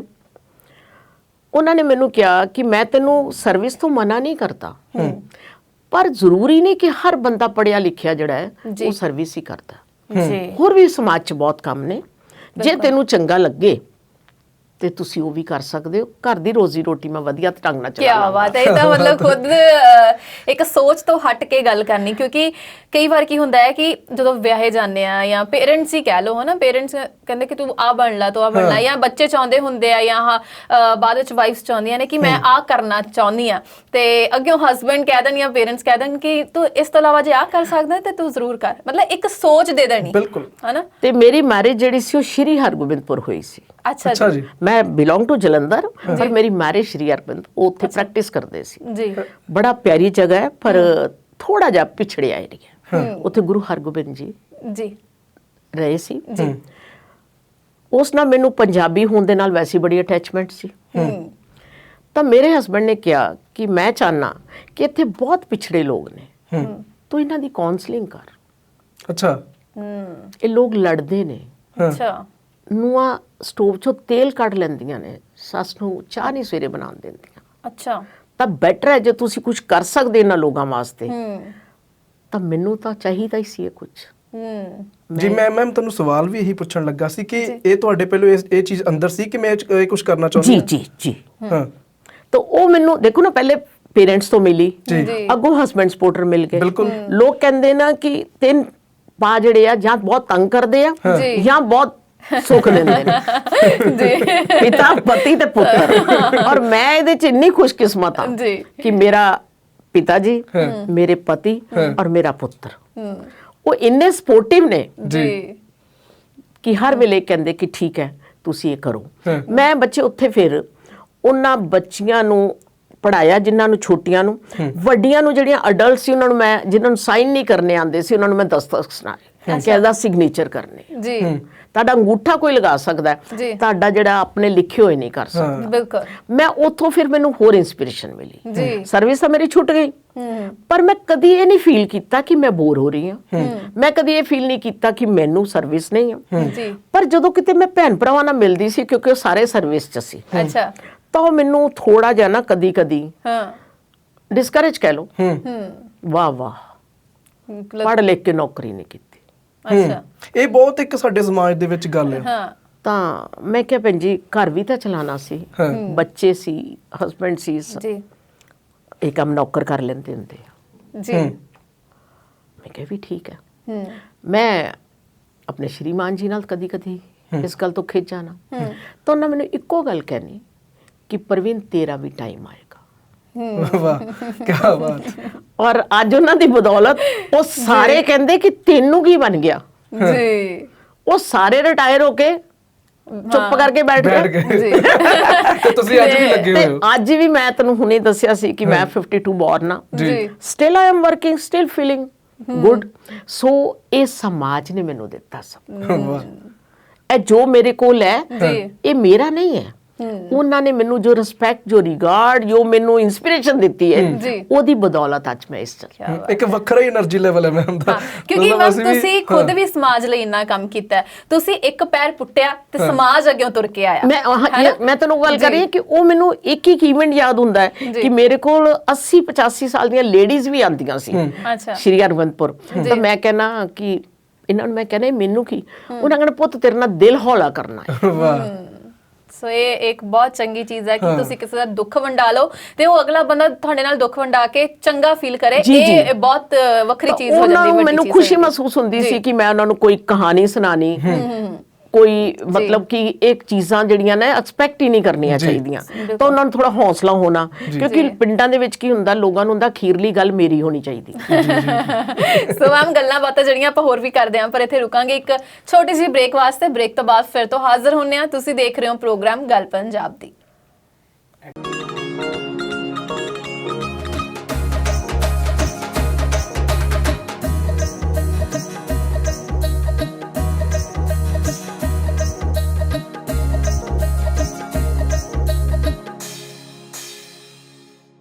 ਬ੍ਰੇਕ ਤੋਂ ਬਾਅਦ ਇੱਕ ਵਾਰ ਫਿਰ ਤੋਂ ਸਵਾਗਤ ਹੈ ਜੀ। ਤੇ ਅੱਜ ਦਾ ਜਿਹੜਾ ਗੱਲਾਂ ਬਾਤਾਂ ਦਾ ਸਿਲਸਿਲਾ ਹੈ ਉਹ ਸਮਾਜ ਨੂੰ ਲੈ ਕੇ ਚੱਲ ਰਿਹਾ ਹੈ। ਸਮਾਜ ਨੂੰ ਅਸੀਂ ਕੀ ਦਿੰਦੇ ਆ। ਸਮਾਜ ਦੇ ਵਿੱਚ ਅਕਸਰ ਬਹੁਤ ਸਾਰੀਆਂ ਚੀਜ਼ਾਂ ਸਾਨੂੰ ਦੇਖਣ ਤੇ ਸੁਣਨ ਨੂੰ ਮਿਲ ਰਹੀਆਂ ਨੇ, ਜਿਵੇਂ ਕਿ ਰਿਸ਼ਤਿਆਂ ਦੇ ਵਿੱਚ ਅਣਬਣ ਹੋ ਰਹੀ ਹੈ, ਲੋਕ ਡਿਪਰੈਸ਼ਨ ਦੇ ਵਿੱਚ ਜਾ ਰਹੇ ਨੇ ਤੇ ਲੋਕ ਰੋਜ਼ਗਾਰ ਲੱਭਦੇ ਨੇ, ਰੋਜ਼ਗਾਰ ਨਹੀਂ ਮਿਲ ਰਿਹਾ ਕਿਉਂਕਿ ਉਹ ਛੋਟਾ-ਮੋਟਾ ਰੋਜ਼ਗਾਰ ਨਹੀਂ ਕਰਨਾ ਚਾਹੁੰਦੇ। ਸੋ ਇਸ ਤਰੀਕੇ ਦੀਆਂ ਜਿਹੜੀਆਂ ਗੱਲਾਂ ਨੇ ਸਮਾਜ ਨੂੰ ਲੈ ਕੇ, ਅਸੀਂ ਉਹ ਅੱਜ ਡਿਸਕਸ ਕਰ ਰਹੇ ਹਾਂ ਮੈਮ ਦੇ ਨਾਲ। ਮੈਮ ਜਿਵੇਂ ਕਿ ਨੈਟਵਰਕਿੰਗ ਕੰਪਨੀਆਂ ਹੁੰਦੀਆਂ ਨੇ ਤੇ ਉਹ ਨੈਟਵਰਕਿੰਗ ਕੰਪਨੀਆਂ ਜਿਹੜੀਆਂ ਨੇ ਇੱਕ ਵਾਰੀ ਮੈਂਬਰਸ਼ਿਪ ਲਈ, ਉਸ ਤੋਂ ਬਾਅਦ ਅੱਗੇ ਮੈਂਬਰਸ ਜੋੜਦੇ ਨੇ, ਹੈ ਨਾ। ਸੋ ਅਸੀਂ ਗੱਲ ਕੀਤੀ ਕਿ ਕੱਪੜਿਆਂ ਦਾ ਜਾਂ ਪੈਸਿਆਂ ਦਾ ਦਾਨ ਜਿਹੜਾ ਉਹ ਤਾਂ ਇੱਕ ਵਾਰੀ ਦੇ ਦਿੱਤਾ ਤੁਸੀਂ, ਉਸ ਤੋਂ ਬਾਅਦ ਫਿਰ ਤੁਹਾਨੂੰ ਉਹ ਇਕੱਠਾ ਕਰਨਾ ਪੈਂਦਾ, ਫਿਰ ਤੁਸੀਂ ਦਿੰਦੇ ਹੋ, ਹੈ ਨਾ। ਗਿਆਨ ਜਿਹੜਾ, ਐਜੂਕੇਸ਼ਨ ਜਿਹੜੀ ਹੈ ਉਹ ਤੁਸੀਂ ਇੱਕ ਵਾਰ ਕਿਸੇ ਇਨਸਾਨ ਨੂੰ ਦਿੰਦੇ ਹੋ ਤੇ ਉਸ ਤੋਂ ਬਾਅਦ ਅਗਰ ਉਹ ਇਨਸਾਨ ਫਿਰ ਦੁਬਾਰਾ ਅੱਗੇ ਉਸ ਜਿਹੜੇ ਗਿਆਨ ਨੂੰ ਤੋਰਦਾ ਹੈ ਤੇ ਉਹ ਇੱਕ ਚੇਨ ਬਣ ਜਾਂਦੀ ਹੈ। ਤੇ ਇਹ ਕੰਮ ਤੁਸੀਂ ਵੀ ਕਰ ਰਹੇ ਹੋ।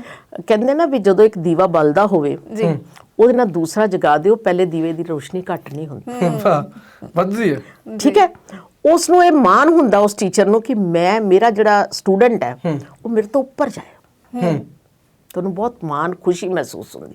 ਇਹੀ ਮੇਰੀ ਸੋਚ ਹੈ, ਮੇਰੀ ਐਨਜੀਓ ਦੀ, ਕਿ ਜੇ ਮੈਂ ਕੁਝ ਕਰ ਸਕੀ ਇਸ ਜੀਵਨ ਦੇ ਵਿੱਚ, ਕਹਿੰਦੇ man is social animal by nature and necessity, ਤੇ ਜੇ ਸਮਾਜ ਨੇ ਸਾਨੂੰ ਇੰਨਾ ਕੁਝ ਦਿੱਤਾ ਹੈ ਤੇ ਉਹਦੇ ਬਦਲੇ 'ਚ ਸਾਨੂੰ ਵੀ ਕੁਝ ਦੇਣਾ ਚਾਹੀਦਾ। ਔਰ ਖਾਸ ਕਰਕੇ ਕਿਹੜੇ ਉਹ ਸਮਾਜਿਕ ਪ੍ਰਾਣੀਆਂ ਨੂੰ ਜਿਹੜੇ ਬਹੁਤ ਸਾਰੀਆਂ ਮਜਬੂਰੀਆਂ 'ਚ ਜੀਵਨ ਕੱਟ ਰਹੇ ਜੀ। ਤਾਂ ਮੇਰਾ ਮੇਨ ਇਹ ਸੀ ਕਿ ਜੇ ਮੇਰੇ ਕੋਲ ਕੁਝ ਸਾਧਨ ਨੇ, ਸਮਝ ਲਓ ਕਿ ਮੇਰਾ ਇੱਕ ਮੈਂਬਰ ਜਿਹੜਾ ਉਹ ਪਾਰਲਰ ਚਲਾ ਰਿਹਾ, ਤਾਂ ਮੈਂ ਉਸ ਨੂੰ ਇਹ ਪੁੱਛਣਾ ਚਾਹੁੰਦੀ ਕਿ ਕੀ ਤੁਸੀਂ ਮੇਰੀ ਕੀ ਮਦਦ ਕਰ ਸਕਦੇ ਹੋ ਕਿ ਜਿਹੜਾ ਤੁਹਾਡਾ ਸਮਾਜ ਦੇ ਵਿੱਚ ਤੁਹਾਡਾ ਵੀ ਯੋਗਦਾਨ ਪੈ ਜਾਏ ਜੀ ਔਰ ਕਿਸੇ ਦੀ ਮਦਦ ਵੀ ਹੋ ਜਾਏ। ਜੀ ਉਹਨਾਂ ਨੇ ਕਿਹਾ ਜੀ ਠੀਕ ਹੈ, ਡਿਜ਼ਰਵਿੰਗ ਮੈਂਬਰ ਜਿੰਨੇ ਤੁਸੀਂ ਭੇਜੋ ਅਸੀਂ ਉਹਨਾਂ ਨੂੰ ਫ੍ਰੀ ਸਿਖਾਵਾਂਗੇ। ਔਰ ਮੇਰੇ ਵਾਸਤੇ ਇੱਕ ਪ੍ਰਾਊਡ ਦੀ ਗੱਲ ਹੈ, ਮਾਣ ਦੀ ਗੱਲ ਹੈ। ਅਸੀਂ ਬੱਚੀਆਂ ਭੇਜੀਆਂ, ਉਹਨਾਂ ਦੇ ਹੱਥ ਸਿੱਧੇ ਹੋਏ, ਉਹਨਾਂ ਨੇ ਆਪਣਾ ਕੰਮ ਕਰਨਾ ਸ਼ੁਰੂ ਕੀਤਾ। ਇਸੇ ਤਰ੍ਹਾਂ ਅਸੀਂ ਸਟਿਚਿੰਗ ਵਾਲਿਆਂ ਕੋਲ ਗਏ ਕਿ ਸਾਡੇ ਕੋਲ ਇਸ ਤਰ੍ਹਾਂ ਦੀਆਂ ਬੱਚੀਆਂ ਨੇ ਪਰ ਉਹਨਾਂ ਦੇ ਪੇਰੈਂਟਸ ਖਰਚ ਨਹੀਂ ਕਰ ਸਕਦੇ, ਅਸੀਂ ਉਹਨਾਂ ਨੂੰ ਕੋਈ ਕੱਪੜਾ ਲੈ ਦੇਵਾਂਗੇ ਸੀਨ ਵਾਸਤੇ, ਕੋਈ ਬੈਗ ਬਣਾਉਣ ਲਈ ਹੈਲਪ ਕਰਵਾ ਦੇਵਾਂਗੇ, ਪਰ ਤੁਸੀਂ ਕੀ ਕਰੋਗੇ? ਇੰਨਾ ਕਰ ਦੋਗੇ ਕਿ 10 ਬੱਚਿਆਂ ਪਿੱਛੇ ਸਾਡਾ ਇੱਕ ਬੱਚਾ ਫ੍ਰੀ ਸਿਖਾ ਦੋਗੇ। ਉਹਨਾਂ ਨੂੰ ਵੀ ਬੜੀ ਖੁਸ਼ੀ ਮਹਿਸੂਸ ਹੋਈ ਕਿ ਇਹ ਤਾਂ ਸਾਡੀ ਵੀ ਮਤਲਬ ਇੱਕ ਉਧਾਰ ਵੀ ਹੈ ਔਰ ਸਾਡਾ ਭਲਾ ਵੀ ਹੈ ਔਰ ਸਾਨੂੰ ਇੱਕ ਅੰਦਰੋਂ ਸਕੂਨ ਹੈ। ਉਸਨੇ ਕਰ ਲਿਆ। ਜੇ ਸਾਡੇ ਕੋਲ ਕੋਈ ਅਚਾਰ ਪਾਪੜ ਵਾਲਾ ਮਿਲਿਆ ਔਰ ਇਹ ਜੇ ਕੋਈ ਇਹ ਵੀ ਕਹਿੰਦਾ ਕਿ ਤੁਸੀਂ ਇਸ ਤਰ੍ਹਾਂ ਕਰੋ, ਮੈਂ ਕਿਤੇ ਜਾ ਕੇ ਨਹੀਂ ਪੜਾ ਸਕਦੀ, ਮੇਰੇ ਘਰ ਬੱਚੇ ਭੇਜ ਦਿਓ, ਮੈਂ ਜਿਹੜੇ ਨੀਡੀ ਬੱਚੇ ਨੇ ਉਹਨਾਂ ਨੂੰ ਪੜਾ ਦਿੰਨੀ ਹਾਂ। ਸੋ ਅਸੀਂ ਹੋਰ ਕੀ, ਕੋਈ ਫੀਸ ਨਹੀਂ ਦੇ ਸਕਦਾ, ਅਸੀਂ ਕਿਸੇ ਮਾਂ-ਬਾਪ ਨੇ ਕਿਹਾ ਕਿ ਮੈਂ ਦੇ ਸਕਦਾ ਜੀ। ਔਰ ਇੱਕ ਪੂਜਾ ਮੈਂ ਇਹ ਰੱਖਿਆ ਹੋਇਆ ਕਿ ਮੈਂ ਕਿਸੇ ਕੋਲੋਂ ਪੈਸਾ ਹੱਥੀ ਨਹੀਂ ਲੈਣਾ। ਓਕੇ, ਇਸ ਤਰ੍ਹਾਂ ਕਿਉਂ? ਉੱਥੇ ਕੁਐਸਚਨ ਮਾਰਕ ਲੱਗ ਜਾਂਦਾ। ਤੁਸੀਂ ਫੀਸ ਦੇਣੀ ਹੈ ਜੀ, ਉਸ ਬੱਚੇ ਨੂੰ ਬੁਲਾਓ, ਆਪਣੇ ਹੱਥੀ ਦਿਓ। ਬਿਲਕੁਲ, ਕਿਉਂਕਿ ਦੇਣ ਵਾਲੇ ਨੂੰ ਵੀ ਪਤਾ ਲੱਗੇ ਕਿ ਮੈਂ ਕਿਹਨੂੰ ਦੇ ਰਿਹਾ। ਬਿਲਕੁਲ। ਔਰ ਹੁਣ ਸਾਨੂੰ ਪਰਸੋਂ ਹੀ ਇੱਕ ਆਇਆ ਕਿ ਇੱਕ ਬੰਦੇ ਦੀਆਂ ਆਈਜ਼ ਨਹੀਂ ਕੰਮ ਕਰਦੀਆਂ। ਉਸ ਤੋਂ ਪਹਿਲੇ ਆਇਆ ਸੀ ਕਿ ਕਿਸੇ ਦੇ ਘਰ ਅੱਗ ਲੱਗ ਗਈ ਹੈ ਤੇ ਨਾਲ ਉਹਦੀ ਬੱਚੀ ਦਾ ਮੈਰਿਜ ਹੈ, ਓਹੋ ਸਾਰਾ ਕੁਝ ਸੜ ਗਿਆ। ਓਕੇ, ਅਸੀਂ ਉਹਨੂੰ ਪਹਿਲੇ ਉਹਦੀ ਇਨਵੈਸਟੀਗੇਸ਼ਨ ਕਰਦੇ ਹਾਂ। ਐ ਨਹੀਂ ਕਿ ਸਾਨੂੰ ਕਿਸ ਦਾ ਫੋਨ ਆ ਗਿਆ ਔਰ ਅਸੀਂ ਮੰਨ ਗਏ, ਨਹੀਂ, ਅਸੀਂ ਉੱਥੇ ਜਾ ਕੇ ਦੇਖਿਆ ਕਿ ਵਾਕਈ ਉਹਦਾ ਭਰਾ ਦੀ ਪੂਰੀ ਬਾਜੂ ਸੜੀ ਹੈ, ਘਰ ਦਾ ਸਾਰਾ ਸਮਾਨ ਸੜਿਆ। 15 ਦਿਨ ਬਾਅਦ ਮੈਰਿਜ ਹੈ। ਅਸੀਂ ਆਪਣੇ ਗਰੁੱਪ ਚ ਪਾਇਆ, ਲੋਕਾਂ ਨੇ ਬੜੀ ਖੁਸ਼ੀ ਨਾਲ ਕੋਆਪਰੇਟ ਕੀਤਾ।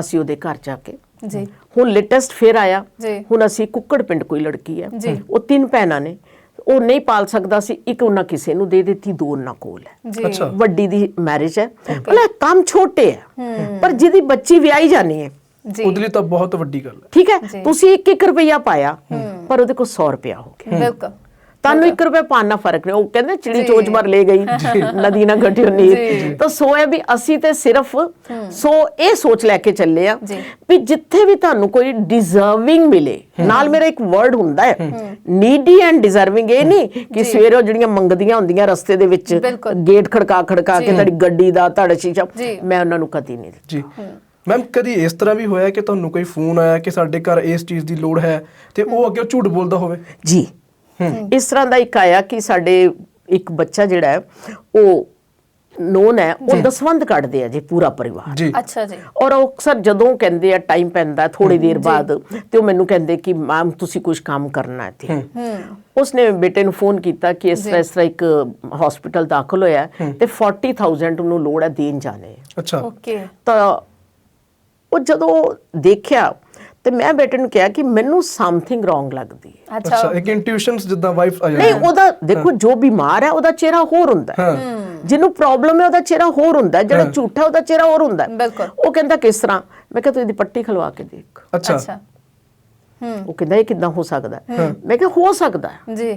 ਔਰ ਉਹਨੇ ਨਸ਼ਾ ਕੀਤਾ ਹੋਇਆ ਸੀ, ਉਹ ਬੈਂਡੇਜ ਕੀਤੀ ਹੋਈ ਸੀ ਤੇ ਆਪਣੇ ਐਡਮਿਟ ਹੋਇਆ ਹੋਇਆ ਸੀ। ਬਾਅਦ ਚ ਪਤਾ ਲੱਗਾ, ਜੋ ਫਿਰ ਉਹ ਵੀ ਕੋਸ਼ਿਸ਼ ਕਰੇ ਬਾਅਦ ਦੇ ਵਿੱਚ, ਅਸੀਂ ਉਹਨੂੰ ਕੁਝ ਨਹੀਂ ਕਿਹਾ, ਉਹ ਤਾਂ ਅਸੀਂ ਉਸ ਤਰ੍ਹਾਂ ਛੋੜ ਆਏ। ਬਾਅਦ ਚ ਅਸੀਂ ਜਦੋਂ ਕੀਤਾ ਤਾਂ ਉਹ ਸੱਚ ਸੀ, ਕਿਉਂਕਿ ਉਹ ਨਸ਼ਾ ਕਰਦਾ ਸੀ ਔਰ ਉਸਨੇ ਕਿਸੇ ਨੂੰ 4-5 ਜਣਿਆਂ ਨੇ ਰਲ ਕੇ ਇਸ ਤਰ੍ਹਾਂ ਦਾ ਕੀਤਾ। ਇਸ ਕਰਕੇ ਅਸੀਂ ਕਿਸੇ ਨੂੰ ਕੈਸ਼ ਪੈਸੇ ਨਹੀਂ ਦਿੰਦੇ ਕਿ ਈਵਨ ਅੱਜ ਕੱਲ ਤਾਂ ਯਕੀਨ ਵੈਸੇ ਕਿਸੇ ਤੇ ਵੀ ਨਹੀਂ, ਪਰ ਫਿਰ ਵੀ ਉਹਨੂੰ ਕਹਿੰਦੇ ਕਿ ਦਵਾਈਆਂ ਲੈ ਦਿੰਨੇ ਆ। ਜੇ ਦਵਾਈਆਂ ਵੇਚੇਗਾ ਨਾ, ਠੀਕ ਹੈ, ਉਹਨੂੰ ਖਰਚ ਦੇ ਦਿੰਨੇ ਆ, ਤੈਨੂੰ ਰਾਸ਼ਨ ਪਾ ਦਿੰਨੇ ਆ, ਪੈਸੇ ਨਹੀਂ ਕਿਸੇ ਨੂੰ ਦੇ ਕੇ। ਇਹ ਗੱਲ ਚੰਗੀ ਵੀ ਹੈਗੀ ਆ। ਜਿੱਦਾਂ ਉਹਨੂੰ ਲੜਕੀ ਦੀ ਮੈਰਿਜ ਹੈ, ਉਹਨੂੰ ਕੱਪੜੇ ਲੈ ਦਿੱਤੇ, ਠੀਕ ਹੈ ਜੀ, ਉਹਨੂੰ ਰਾਸ਼ਨ ਪਵਾਤਾ। ਹੋਰ ਜੋ ਜੇ ਤੁਸੀਂ ਉਹਨੂੰ 50,000 ਦੇ 20,000 30,000 ਦੇ ਆਏ, ਹੋ ਸਕਦਾ ਬੜੀ ਤੁਹਾਡੀ ਕਮਾਈ ਹੈ ਪਰ ਉਹਦੀ ਬੜੀ ਈਜ਼ੀ ਮਨੀ ਹੈ ਜੀ, ਉਹਨੂੰ ਉਹਦੀ ਕੀਮਤ ਨਹੀਂ ਹੈ। ਤੇ ਇਸ ਕਰਕੇ ਕੋਸ਼ਿਸ਼ ਇਹ ਹੁੰਦੀ ਕਿ ਕੰਮ ਉਹ ਕੀਤਾ ਜਾਏ ਜਿਹਦੇ ਪਿੱਛੇ ਤੁਹਾਡੇ ਸਵਾਲੀਆ ਨਿਸ਼ਾਨ ਨਾ। ਸੋ ਇਹ ਗੱਲਾਂ ਜਿਹੜੀਆਂ ਨੇ ਮੈਮ, ਐਨਜੀਓ ਜਿਵੇਂ ਪਹਿਲਾਂ ਵੀ ਅਸੀਂ ਗੱਲ ਕੀਤੀ ਕਿ ਐਨਜੀਓਜ਼ ਤਾਂ ਬਹੁਤ ਸਾਰੇ ਨੇ ਤੇ ਲੋਕ ਉਹਨਾਂ ਵਾਸਤੇ ਕੰਮ ਵੀ ਕਰ ਰਹੇ ਨੇ ਜਿਨ੍ਹਾਂ ਨੂੰ ਜ਼ਰੂਰਤ ਹੈ, ਪਰ ਕਿਤੇ ਨਾ ਕਿਤੇ ਜਿਹੜੇ ਜ਼ਰੂਰਤਮੰਦ ਨੇ ਉਹਨਾਂ ਨੂੰ ਵੀ ਲੱਗਦਾ ਹੈ ਕਿ ਠੀਕ ਹੈ ਕੋਈ ਨਾ ਕੋਈ ਸਾਡੀ ਹੈਲਪ ਕਰ ਦੇਗਾ, ਹਨਾ। ਇੱਕ ਤਾਂ ਚਲੋ ਹੁੰਦੀ ਨਾ ਇੱਕ ਜ਼ਰੂਰਤ ਹੈ, ਬਹੁਤ ਨੀਡੀ ਨੇ, ਉਹਨਾਂ ਨੂੰ ਮਿਲ ਗਿਆ। ਕਈ ਵਾਰ ਇਦਾਂ ਦਾ ਮਾਹੌਲ ਬਣ ਜਾਂਦਾ ਹੈ ਕਿ ਜਦੋਂ ਪਤਾ ਲੱਗਦਾ ਕਿ ਹਾਂ ਕਿਸੇ ਨੇ ਮੇਰੀ ਹੈਲਪ ਕਰ ਹੀ ਦੇਣੀ ਹੈ, ਸੋ ਮੈਂ ਕੰਮ ਕਰਕੇ ਮੈਨੂੰ ਕੀ ਫਾਇਦਾ, ਮੈਨੂੰ ਤਾਂ ਮਿਲ ਹੀ ਜਾਣਾ ਖਾਣ ਨੂੰ, ਹਨਾ। ਸੋ ਉਸ ਚੀਜ਼ ਦੇ ਨਾਲ ਮੈਨੂੰ ਲੱਗਦਾ ਕਿ ਐਨਜੀਓਜ਼ ਨੂੰ ਇਦਾਂ ਵੀ ਕੰਮ ਕਰਨਾ ਚਾਹੀਦਾ ਕਿ ਜੇਕਰ ਕਿਤੇ ਰੋਜ਼ਗਾਰ ਪ੍ਰੋਵਾਈਡ ਹੁੰਦਾ ਤੇ ਰੋਜ਼ਗਾਰ ਜ਼ਿਆਦਾ ਉਹ ਅੱਛਾ ਹੈ ਬਜਾਏ ਕਿ ਤੁਸੀਂ ਹੈਲਪ ਕਰਨ ਦੇ। ਮੈਂ ਤੁਹਾਨੂੰ ਪਹਿਲੇ ਇਹ ਗੱਲ ਕਰੀ ਕਿ ਹੈਲਪ ਤਾਂ ਸਿਰਫ ਮਜਬੂਰੀ 'ਚ ਕਰਨੀ ਪੈਂਦੀ, ਇੱਕ ਵਾਰੀ ਕਰਤੀ। ਜਿਸ ਤਰ੍ਹਾਂ ਮੈਂ ਤੁਹਾਨੂੰ ਪਹਿਲੇ ਇੱਕ ਦੱਸਿਆ ਕਿ ਮੈਂ ਇੱਕ ਬੱਚਿਆਂ ਨੂੰ ਕਿਹਾ ਕਿ ਤੁਸੀਂ ਕੰਮ ਕਰੋ ਜੀ, ਜੇ ਅਸੀਂ ਬਾਹਰ ਜਾ ਕੇ ਕਰ ਸਕਦੇ ਤੇ ਅਸੀਂ ਇੱਥੇ, ਤੁਸੀਂ ਮਤਲਬ ਜਦੋਂ ਤੁਸੀਂ ਖੁਦ ਮਿਹਨਤ ਕਰਨੀ ਹੈ ਚਾਹੇ ਕੁਝ ਵੀ ਕਰ ਰਹੇ ਹੋ, ਜੋ ਤੁਹਾਨੂੰ ਉਹਦਾ ਆਨੰਦ ਆਣਾ। ਆਪਾਂ ਛੋਟੇ ਹੁੰਦੇ ਕਹਾਣੀ ਪੜ੍ਹਦੇ ਸੀ ਨਾ ਕਿ 1 ਰੁਪਿਆ ਸੁੱਟਿਆ ਜਾ ਕੇ ਤੇ ਉਹ ਸੁੱਟ ਆਉਂਦਾ, ਤੇ ਜਦੋਂ ਕਮਾ ਕੇ ਲਿਆਂਦਾ ਤੇ ਆਉਂਦਾ ਮੈਂ ਸਾਰਾ ਦਿਨ ਮਿਹਨਤ ਕੀਤੀ ਹੈ। ਜੋ ਕੀਮਤ ਤੁਹਾਨੂੰ ਆਪਣੀ ਕਮਾਈ ਦੀ ਹੁੰਦੀ ਉਹ ਬਾਪ ਦੀ ਕਮਾਈ ਦੀ ਨਹੀਂ ਹੁੰਦੀ। ਬਿਲਕੁਲ। ਤਾਂ ਸੋ ਮੈਂ ਇਹ ਕਹਾਂਗੀ ਕਿ ਕੰਮ ਕੋਈ ਛੋਟਾ ਜਾਂ ਵੱਡਾ ਨਹੀਂ ਹੁੰਦਾ, ਕੰਮ ਇਮਾਨਦਾਰੀ ਨਾਲ ਹੋਣਾ ਚਾਹੀਦਾ ਜੀ, ਬਿਲਕੁਲ ਠੀਕ ਹੈ। ਜੋ ਤੁਹਾਨੂੰ ਖੁਦ ਕਰਕੇ ਮਜ਼ਾ ਮਿਲਣਾ, ਆਨੰਦ ਮਿਲਣਾ, ਉਹ ਇਸ ਤਰ੍ਹਾਂ ਨਹੀਂ। ਸੋ ਮੈਂ ਇਹ ਗੱਲ ਹਮੇਸ਼ਾ ਕਹਿੰਦੀ ਆ ਕਿ ਮਤਲਬ ਰੋਟੀ ਦੇਣਾ, ਰੋਟੀ ਕਮਾਉਣ ਦੇ ਯੋਗ ਬਣਾਓ, ਉਹ ਜ਼ਿਆਦਾ ਚੰਗਾ ਜੀ। ਸੋ ਮੈਮ ਹੁਣ ਆਪਾਂ ਅੱਗੇ ਗੱਲ ਕਰਦੇ ਹਾਂ ਕਿਤਾਬ ਦੇ ਬਾਰੇ, ਕਿਉਂਕਿ ਕਿਤਾਬ ਜਿਹੜੀ ਤੁਸੀਂ ਇਹ ਲਿਖੀ ਹੈ ਜੀਵਨ ਜਾਂਚ, ਹੈ ਨਾ। ਸੋ ਇਹ ਤੁਹਾਡੀ ਪੂਰੀ ਲਾਈਫ ਦਾ ਐਕਸਪੀਰੀਅੰਸ ਹੈ, ਔਰ ਜੋ ਤੁਸੀਂ ਆਪਣੇ ਆਲੇ ਦੁਆਲੇ ਮਤਲਬ ਦੇਖਿਆ ਸੁਣਿਆ ਉਹ ਤੁਸੀਂ ਇਸ ਕਿਤਾਬ 'ਚ ਲਿਖਿਆ। ਔਰ ਤੁਸੀਂ ਜਿਵੇਂ ਕਿ ਦੱਸਿਆ ਵੀ ਸਾਨੂੰ ਕਿ ਇਹਦੇ ਵਿੱਚ ਲੇਖ ਜਿਹੜੇ ਲਿਖੇ ਨੇ ਤੁਸੀਂ ਆਲਰੇਡੀ ਅਖਬਾਰਾਂ ਵਾਸਤੇ ਦੇ ਚੁੱਕੇ ਹੋ, ਔਰ ਅਖਬਾਰਾਂ ਦੇ ਵਿੱਚ ਜਿੰਨੇ ਵੀ ਇਹਦੇ 'ਚ ਛਪੇ ਹੋਏ ਨੇ ਇਹ ਸਾਰੇ ਅਜੀਤ ਪੰਜਾਬੀ 'ਚ, ਹਿੰਦੀ 'ਚ ਛਪੇ ਨੇ। ਔਰ ਮੈਂ ਇੱਥੇ ਅਜੀਤ ਪਰਿਵਾਰ ਦਾ ਵੀ ਬਹੁਤ-ਬਹੁਤ ਧੰਨਵਾਦ ਕਰਨਾ ਚਾਹਾਂਗੀ ਜਿਨ੍ਹਾਂ ਨੇ ਪੰਜਾਬੀ ਮਾਂ ਬੋਲੀ ਵਾਸਤੇ ਇੱਕ ਇਸ ਤਰ੍ਹਾਂ ਦੀ ਅਖਬਾਰ ਦਿੱਤੀ, ਇੱਕ ਇਸ ਤਰ੍ਹਾਂ ਦੀ ਸਵੱਛ ਤੇ ਸੁਥਰੀ ਅਖਬਾਰ ਦਿੱਤੀ ਜਿਹਨੂੰ ਹਰ ਕੋਈ ਆਪਣੇ ਪਰਿਵਾਰ 'ਚ ਬਿਨਾਂ ਚੇਚਕ ਤੋਂ ਪੜ੍ਹ ਸਕਦਾ। ਜੀ, ਬਹੁਤ ਸਾਰੀਆਂ ਤੁਸੀਂ ਅਖਬਾਰਾਂ ਪੜ੍ਹੋਗੇ ਤਾਂ ਤੁਹਾਨੂੰ ਕਦੀ-ਕਦੀ ਫੀਲ ਹੁੰਦਾ ਹੈ ਕਿ ਕੋਈ ਬੱਚਾ ਤੁਹਾਡੇ ਕੋਲ ਬੈਠਾ ਤੇ ਤੁਸੀਂ ਦਾ ਪੇਪਰ ਫੋਲਡ ਕਰ ਦਿੰਦੇ ਹੋ, ਪਰ ਇੱਕ ਇਹ ਐਸਾ ਪੇਪਰ ਹੈ ਜਿਹਨੂੰ ਤੁਸੀਂ ਪੜ੍ਹੋਗੇ ਤੇ ਤੁਹਾਨੂੰ ਲੱਗੇਗਾ ਕਿ ਇਹ ਪੰਜਾਬੀ ਤੇ ਪੰਜਾਬੀਅਤ ਵਾਸਤੇ। ਜੀ। ਤੇ ਮੈਮ ਕਿਤਾਬ ਦੀ ਗੱਲ ਕਰਦੇ ਪਏ ਆ, ਕਿਹੜੇ-ਕਿਹੜੇ ਵਿਸ਼ੇ ਇਹਦੇ ਵਿੱਚ ਲਏ ਗਏ ਆ? ਬੱਚੇ ਜਦੋਂ ਤੋਂ ਮੈਂ ਸਟਾਰਟ ਕੀਤਾ ਤੇ ਮੇਰਾ ਇੱਕ ਕੰਮ ਸੀ women empowerment. Okay, women empowered ਤਾਂ ਹੈ ਪਰ ਉਹਦੇ ਪ੍ਰਤੀ ਜਾਗਰੂਕ ਨਹੀਂ। ਬਿਲਕੁਲ। ਇੰਪਾਵਰਡ ਤਾਂ ਹੈ ਕਿ ਉਹ ਸ੍ਰਿਸ਼ਟੀ ਦੀ ਰਚਿਤਾ ਇੰਪਾਵਰਡ ਨਹੀਂ ਹੈ, ਪਰ ਉਹਦੇ ਪ੍ਰਤੀ ਜਦੋਂ ਕੁਝ ਨੇ ਆਪਣੇ ਪੇਟ ਤੋਂ ਪੈਦਾ ਕਰਨ ਵਾਲੇ ਬੱਚੇ ਨੂੰ ਰਾਈਟ ਦੇ ਦਿੱਤੇ ਤਾਂ ਉਹੀ ਉਹਦੇ ਤੇ ਰੂਲ ਕਰਨ ਲੱਗ ਗਿਆ। ਜੀ, ਉਦੋਂ ਉਹਨੂੰ ਕੁਝ ਪ੍ਰੋਬਲਮਸ ਆਈਆਂ, ਉਦੋਂ ਧੀ ਤੇ ਪੁੱਤ 'ਚ ਫਰਕ ਆ ਗਿਆ। ਬਿਲਕੁਲ ਠੀਕ ਹੈ। ਉਦੋਂ ਪੁੱਤ ਦੀ ਮਾਂ ਆਪਣੇ ਆਪ ਨੂੰ ਤਾਕਤਵਰ ਸਮਝਣ ਲੱਗ ਗਈ ਤੇ ਧੀ ਦੀ ਮਾਂ ਕਮਜ਼ੋਰ। ਸਹੀ ਗੱਲ ਹੈ, ਇਹ ਗੱਲ ਸਹੀ ਹੈ। ਜੇ ਲੋਹੜੀ ਵਾਲੇ ਦਿਨ ਜੀ ਪੁੱਤ ਦਾ ਬਾਪ ਬਾਹਰ ਜਿੱਦਾਂ ਮਰਜ਼ੀ ਬੋਲੇ ਤੇ ਧੀ ਦਾ ਬਾਪ ਅੰਦਰ ਰੋਵੇ ਕਿਉਂਕਿ ਮੈਂ ਧੀ ਜੰਮੀ, ਕਿਉਂ ਨਹੀਂ ਤੁਸੀਂ ਇਸ ਚੀਜ਼ ਨੂੰ ਬਦਲਦੇ? ਕਿਉਂ ਨਹੀਂ ਤੁਸੀਂ ਧੀ ਦੀ ਲੋਹੜੀ ਮਨਾਉਂਦੇ? ਕਿਉਂ ਨਹੀਂ ਤੁਸੀਂ ਸਮਾਜ ਨੂੰ ਜਗ੍ਹਾ ਦਿੰਦੇ ਜਿਹੜੀ ਉਹਦੀ ਹੈ? ਸੋ ਇਹ ਚੀਜ਼ਾਂ ਲੈ ਕੇ ਮੈਂ ਇਹਦਾ ਸਟਾਰਟ ਕੀਤਾ ਹੈ ਜੀ। ਔਰਤ ਥੰਮ ਸਮਾਜ ਦਾ, ਜਿੰਨਾ ਥੰਮ ਮਜ਼ਬੂਤ ਹੋਏਗਾ ਉਨੀ ਸਮਾਜ ਮਜ਼ਬੂਤ ਹੋਏਗਾ। ਜੀ। ਸੋ ਮੈਂ ਸਾਰੀਆਂ ਗੱਲਾਂ ਸਾਨੂੰ ਭਾਵੁਕ ਕਰ ਰਹੀਆਂ ਨੇ ਇਸ ਵੇਲੇ। ਨਹੀਂ ਮੈਂ ਭਾਵੁਕ ਨਹੀਂ ਹੋਣਾ ਕਿਉਂਕਿ ਮੈਂ ਬਹੁਤ ਉਦਾਸ ਹੁੰਨੀ ਲੋਕਾਂ ਨੂੰ ਦੇਖ ਕੇ। ਇਹੀ ਗੱਲ ਹੈ ਕਿ ਇਹ ਜਿਹੜੀ ਉਦਾਸੀ ਹੈ ਸਾਡੇ ਅੰਦਰ ਵੀ ਹੈ, ਕਿਉਂਕਿ ਜਦੋਂ ਅਸੀਂ ਵੀ ਆਪਣੇ ਆਲੇ ਦੁਆਲੇ ਸਮਾਜ ਦੇ ਵਿੱਚ ਸਾਰੀਆਂ ਚੀਜ਼ਾਂ ਦੇਖਦੇ ਹਾਂ ਕੁੜੀਆਂ ਨੂੰ ਲੈ ਕੇ, ਔਰਤਾਂ ਨੂੰ ਲੈ ਕੇ, ਤੇ ਉਹ ਅੰਦਰ ਸਾਡੇ ਆਉਂਦਾ ਹੈ ਕਿ ਕਿਉਂ ਜਿਹੜਾ ਕੁਐਸਚਨ ਮਾਰਕ ਲੱਗਦਾ ਹੈ। ਜਦੋਂ ਮੈਂ ਤੁਹਾਡੇ ਅੰਦਰ ਐਂਟਰ ਕਰ ਰਹੀ ਸੀ ਤੇ ਇੱਕ ਛੋਟਾ ਜਿਹਾ 5 ਸਾਲ ਦਾ ਬੱਚਾ ਇੱਕ ਆਪਣੇ 2 ਸਾਲ ਦੀ ਭੈਣ ਨੂੰ ਕੁਝ ਪਿਲਾ ਰਿਹਾ ਸੀ ਤੇ ਉਹ ਵੀ ਬੱਚੇ ਨੇ ਜਿਹੜੇ ਅੱਜ ਏਸੀ ਦੇ ਥੱਲੇ ਸੁੱਤੇ ਹੋਏ ਨੇ। ਜੀ। ਸੋ ਇਹ ਵੀ ਉਸੇ ਦੇਸ਼ ਦੇ ਬੱਚੇ ਨੇ ਜਿਹੜੇ ਸੜਕ ਤੇ ਨੰਗੇ ਪੈਰੀ ਘੁੰਮ ਰਹੇ ਨੇ। ਇੰਨਾ ਪਾੜ ਕਿਉਂ ਨਹੀਂ ਅਸੀਂ ਇਹ ਚੀਜ਼ਾਂ ਤੋਂ ਉੱਤੇ ਉੱਠਦੇ?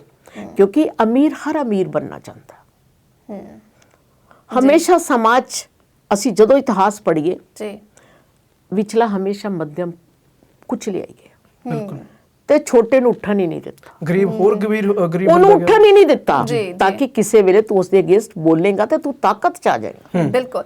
ਸੋ ਇਹ ਮੈਮ ਸਾਰੀਆਂ ਗੱਲਾਂ ਜਿਹੜੀਆਂ ਨੇ ਆਪਾਂ ਹੁਣ ਅੱਗੇ ਕੰਟੀਨਿਊ ਕਰਦੇ ਹਾਂ, ਪਰ ਇੱਥੇ ਰੁਕਾਂਗੇ ਇੱਕ ਬ੍ਰੇਕ ਦੇ ਲਈ। ਬ੍ਰੇਕ ਤੋਂ ਬਾਅਦ ਫਿਰ ਤੋਂ ਹਾਜ਼ਰ ਹੁੰਦੇ ਹਾਂ। ਤੁਸੀਂ ਦੇਖ ਰਹੇ ਹੋ ਪ੍ਰੋਗਰਾਮ ਗੱਲ ਪੰਜਾਬ ਦੀ।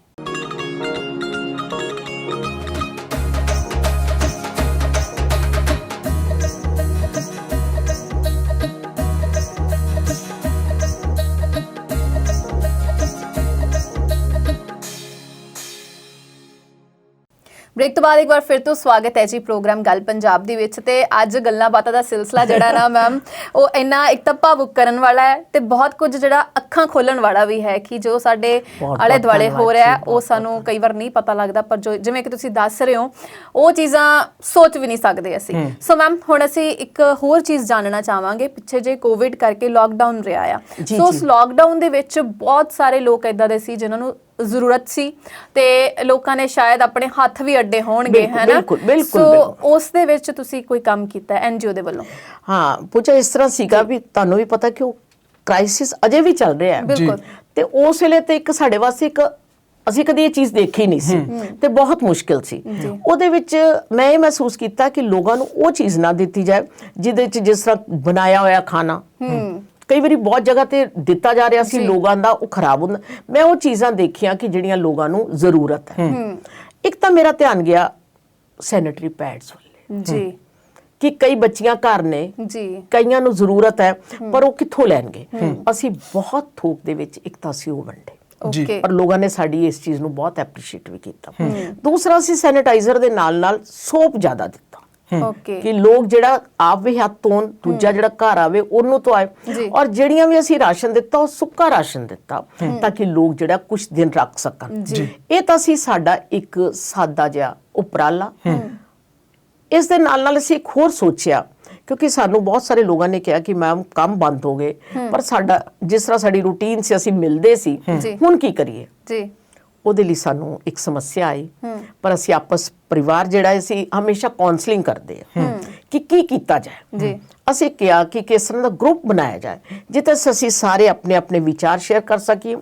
ਉਸ ਗਰੁੱਪ ਚੋਂ ਜੇ ਕੋਈ ਹੈਲਪ ਕਰਨ ਵਾਲਾ ਹੈ ਤੇ ਉਹ ਲੋਕਾਂ ਤੱਕ ਹੈਲਪ ਪਹੁੰਚਾਈ ਜਾਏ। ਇਸ ਲਈ ਅਸੀਂ ਇੱਕ ਯੂਨਾਈਟਿਡ ਕੁਈਨ ਗਰੁੱਪ ਐਨਜੀਓ ਦਿਵਯ ਦ੍ਰਿਸ਼ਟੀ ਦੇ ਅੰਡਰ ਬਣਾਇਆ ਓਕੇ, ਜਿਹੜਾ ਸਿਰਫ ਮਮਸ ਐਂਡ ਕਿਡਸ ਲਈ ਸੀ। ਇਸ ਵੇਲੇ ਉਹਦੇ ਚ 8400 ਮੈਂਬਰ ਨੇ। ਵਾਹ ਕੀ ਬਾਤ ਹੈ।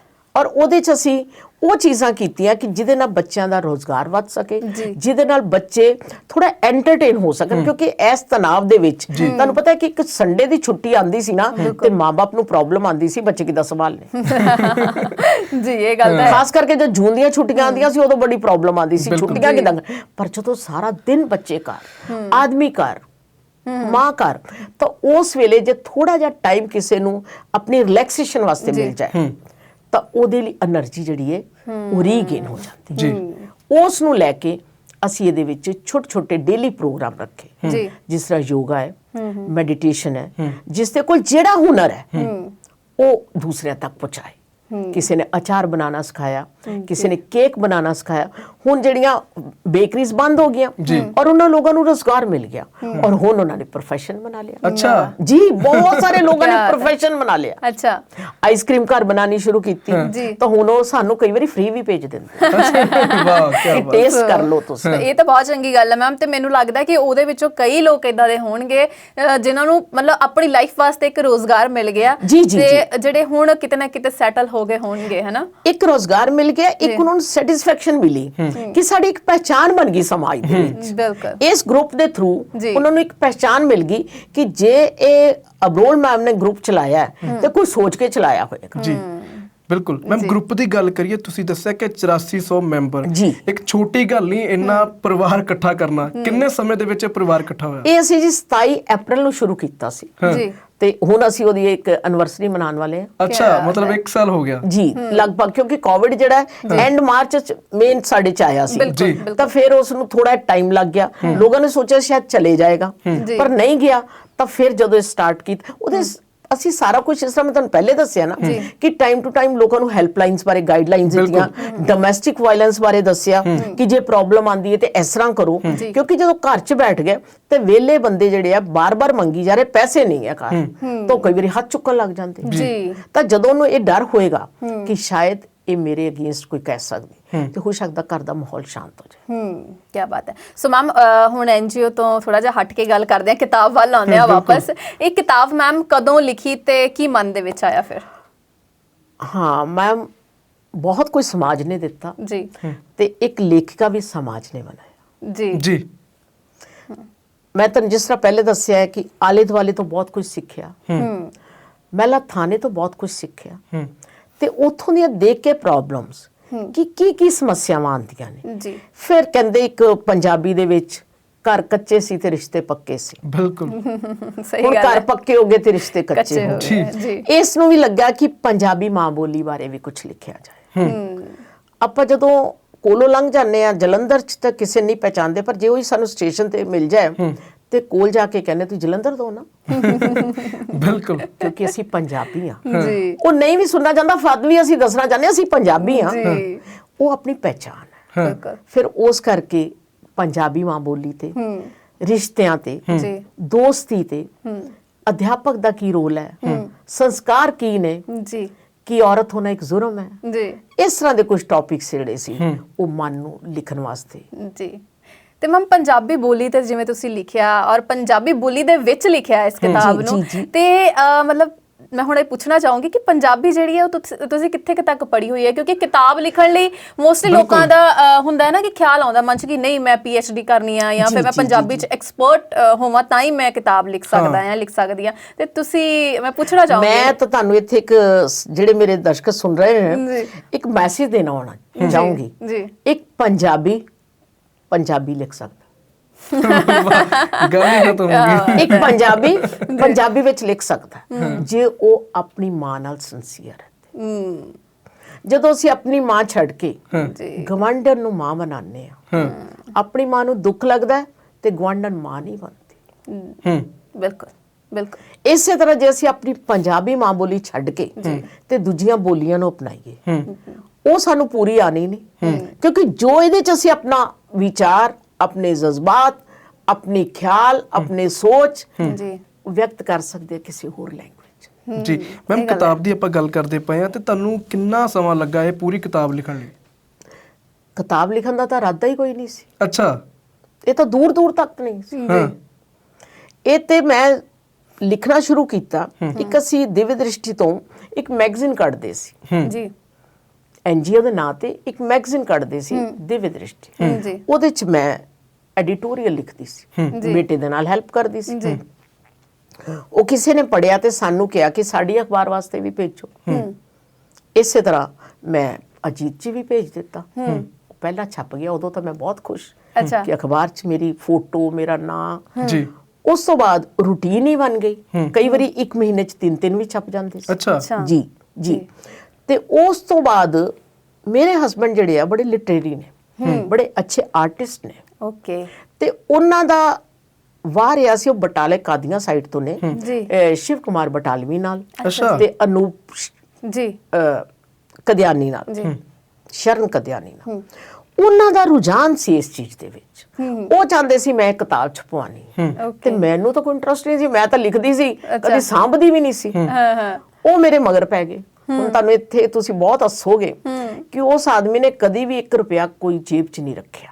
ਉਹਨਾਂ ਨੇ ਆ ਕੇ ਹਮੇਸ਼ਾ ਜੋ ਹੁੰਦਾ ਰੋਜ਼ ਦੇ ਦਿੰਦੇ। ਅੱਛਾ। ਪਰ ਜਦੋਂ ਆ ਨੋਟਬੰਦੀ ਹੋਈ ਤੇ ਇੱਕ ਦਿਨ ਮੈਨੂੰ ਕਹਿਣ ਲੱਗੇ ਕਿ ਤੇਰੇ ਨਾਲ ਇੱਕ ਗੱਲ ਕਰਨੀ, ਪਰ ਕਿਸੇ ਨੂੰ ਦੱਸੀ ਨਾ। ਅੱਛਾ। ਮੈਂ ਕਿਹਾ ਦੱਸੋ। ਕਹਿੰਦੇ ਮੈਂ ਇੱਕ 50,000 ਰੁਪਇਆ ਰੱਖਿਆ ਆ। ਮੈਂ ਕਿਹਾ ਉਹ ਕਿਸ ਵਾਸਤੇ? ਅੱਛਾ।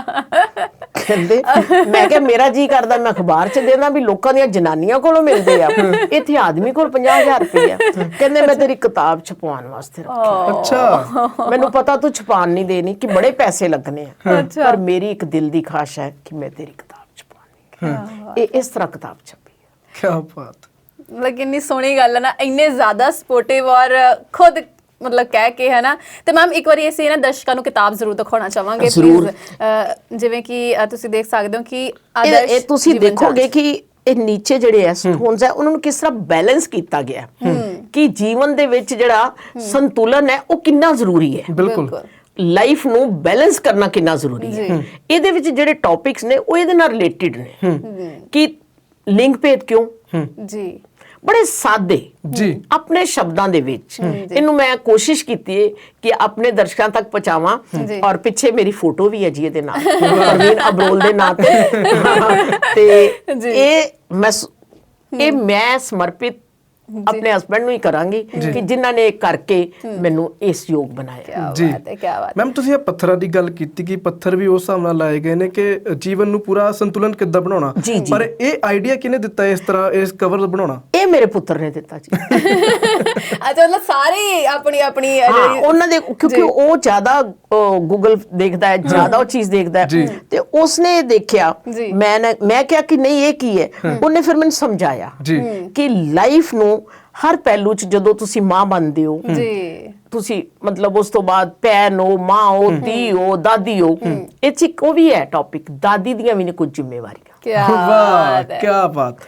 ਔਰ ਮੈਂ ਫਖਰ ਮਹਿਸੂਸ ਕਰੂੰਗੀ, ਮੈਂ ਆਪਣੀ ਗ੍ਰੈਂਡ ਡਾਟਰ ਨੂੰ ਖੁਦ ਪੜ੍ਹਾਉਂਦੀ ਹਾਂ। ਅੱਛਾ, ਹਾਂ, ਉਹ ਹੁਣ ਮੈਂ ਸੋਚਿਆ ਕਿ ਉਸ ਨੂੰ ਟਿਊਸ਼ਨ ਕਰਵਾ ਦੇਣੀ ਹੈ, ਨਹੀਂ ਤੇ 7th ਤੱਕ ਉਸ ਨੂੰ ਮੈਂ ਖੁਦ ਟੀਚ ਕੀਤਾ, ਕਿਉਂਕਿ ਔਰ ਕੋਸ਼ਿਸ਼ ਨਾਲ ਹੁਣ ਤਾਂ ਕੋਵਿਡ ਰਿਹਾ, ਉਹ ਫਿਰ 5th 'ਚ 3rd ਆ ਗਈ, 6th 'ਚ 2nd ਆ ਗਈ। ਮੈਂ ਆਪਣੀਆਂ ਪੂਰੀਆਂ ਜ਼ਿੰਮੇਵਾਰੀਆਂ ਵੀ ਨਿਭਾ ਕੇ ਆਨੰਦ ਮਨਾਇਆ। ਸੋ ਮੈਮ, ਬਹੁਤ ਸੋਹਣੀ ਗੱਲ ਇਹ ਤੁਸੀਂ ਕਹੀ ਹੈ, ਕਿਉਂਕਿ ਅੱਜ ਕੱਲ ਮੈਨੂੰ ਲੱਗਦਾ ਹੈ ਕਿ ਸਮਾਜ ਤੇ ਰਿਸ਼ਤਿਆਂ ਦੇ ਵਿੱਚ ਇਹ ਜਿਹੜਾ ਇਹ ਉਲਝ ਰਿਹਾ ਸਾਰਾ ਕੁਝ, ਉਹ ਇਸੇ ਕਰਕੇ ਉਲਝ ਰਿਹਾ ਕਿਉਂਕਿ ਲੋਕ ਆਪਣੀਆਂ ਜ਼ਿੰਮੇਵਾਰੀਆਂ ਤੋਂ ਭੱਜ ਰਹੇ ਨੇ। ਉਹਨਾਂ ਨੂੰ ਇਵੇਂ ਲੱਗਦਾ ਹੈ ਕਿ ਸਾਡੇ ਤੇ ਬਹੁਤ ਜ਼ਿਆਦਾ ਭਾਰ ਹੈ, ਅਸੀਂ ਸ਼ਾਇਦ ਸੰਭਾਲ ਨਹੀਂ ਪਾਵਾਂਗੇ। ਪੂਜਾ, ਮੈਂ ਇੱਥੇ ਇੱਕ ਗੱਲ ਕਹਿਣਾ ਚਾਹਾਂਗੀ, ਅਸੀਂ ਕਹਿੰਦੇ ਆ ਕਿ ਪੁਰਸ਼ ਪ੍ਰਧਾਨ ਸਮਾਜ ਹੈ, ਪਰ ਮੈਂ ਤੁਹਾਨੂੰ ਸੱਚ ਦੱਸਾਂ, ਮੇਰੇ ਹਸਬੰਡ ਨੇ ਇੱਕ ਗੱਲ ਮੈਨੂੰ ਕਹੀ ਸੀ ਕਿ ਔਰਤ ਜੋ ਚਾਹੇ ਕਰਕੇ ਛੱਡਦੀ ਹੈ।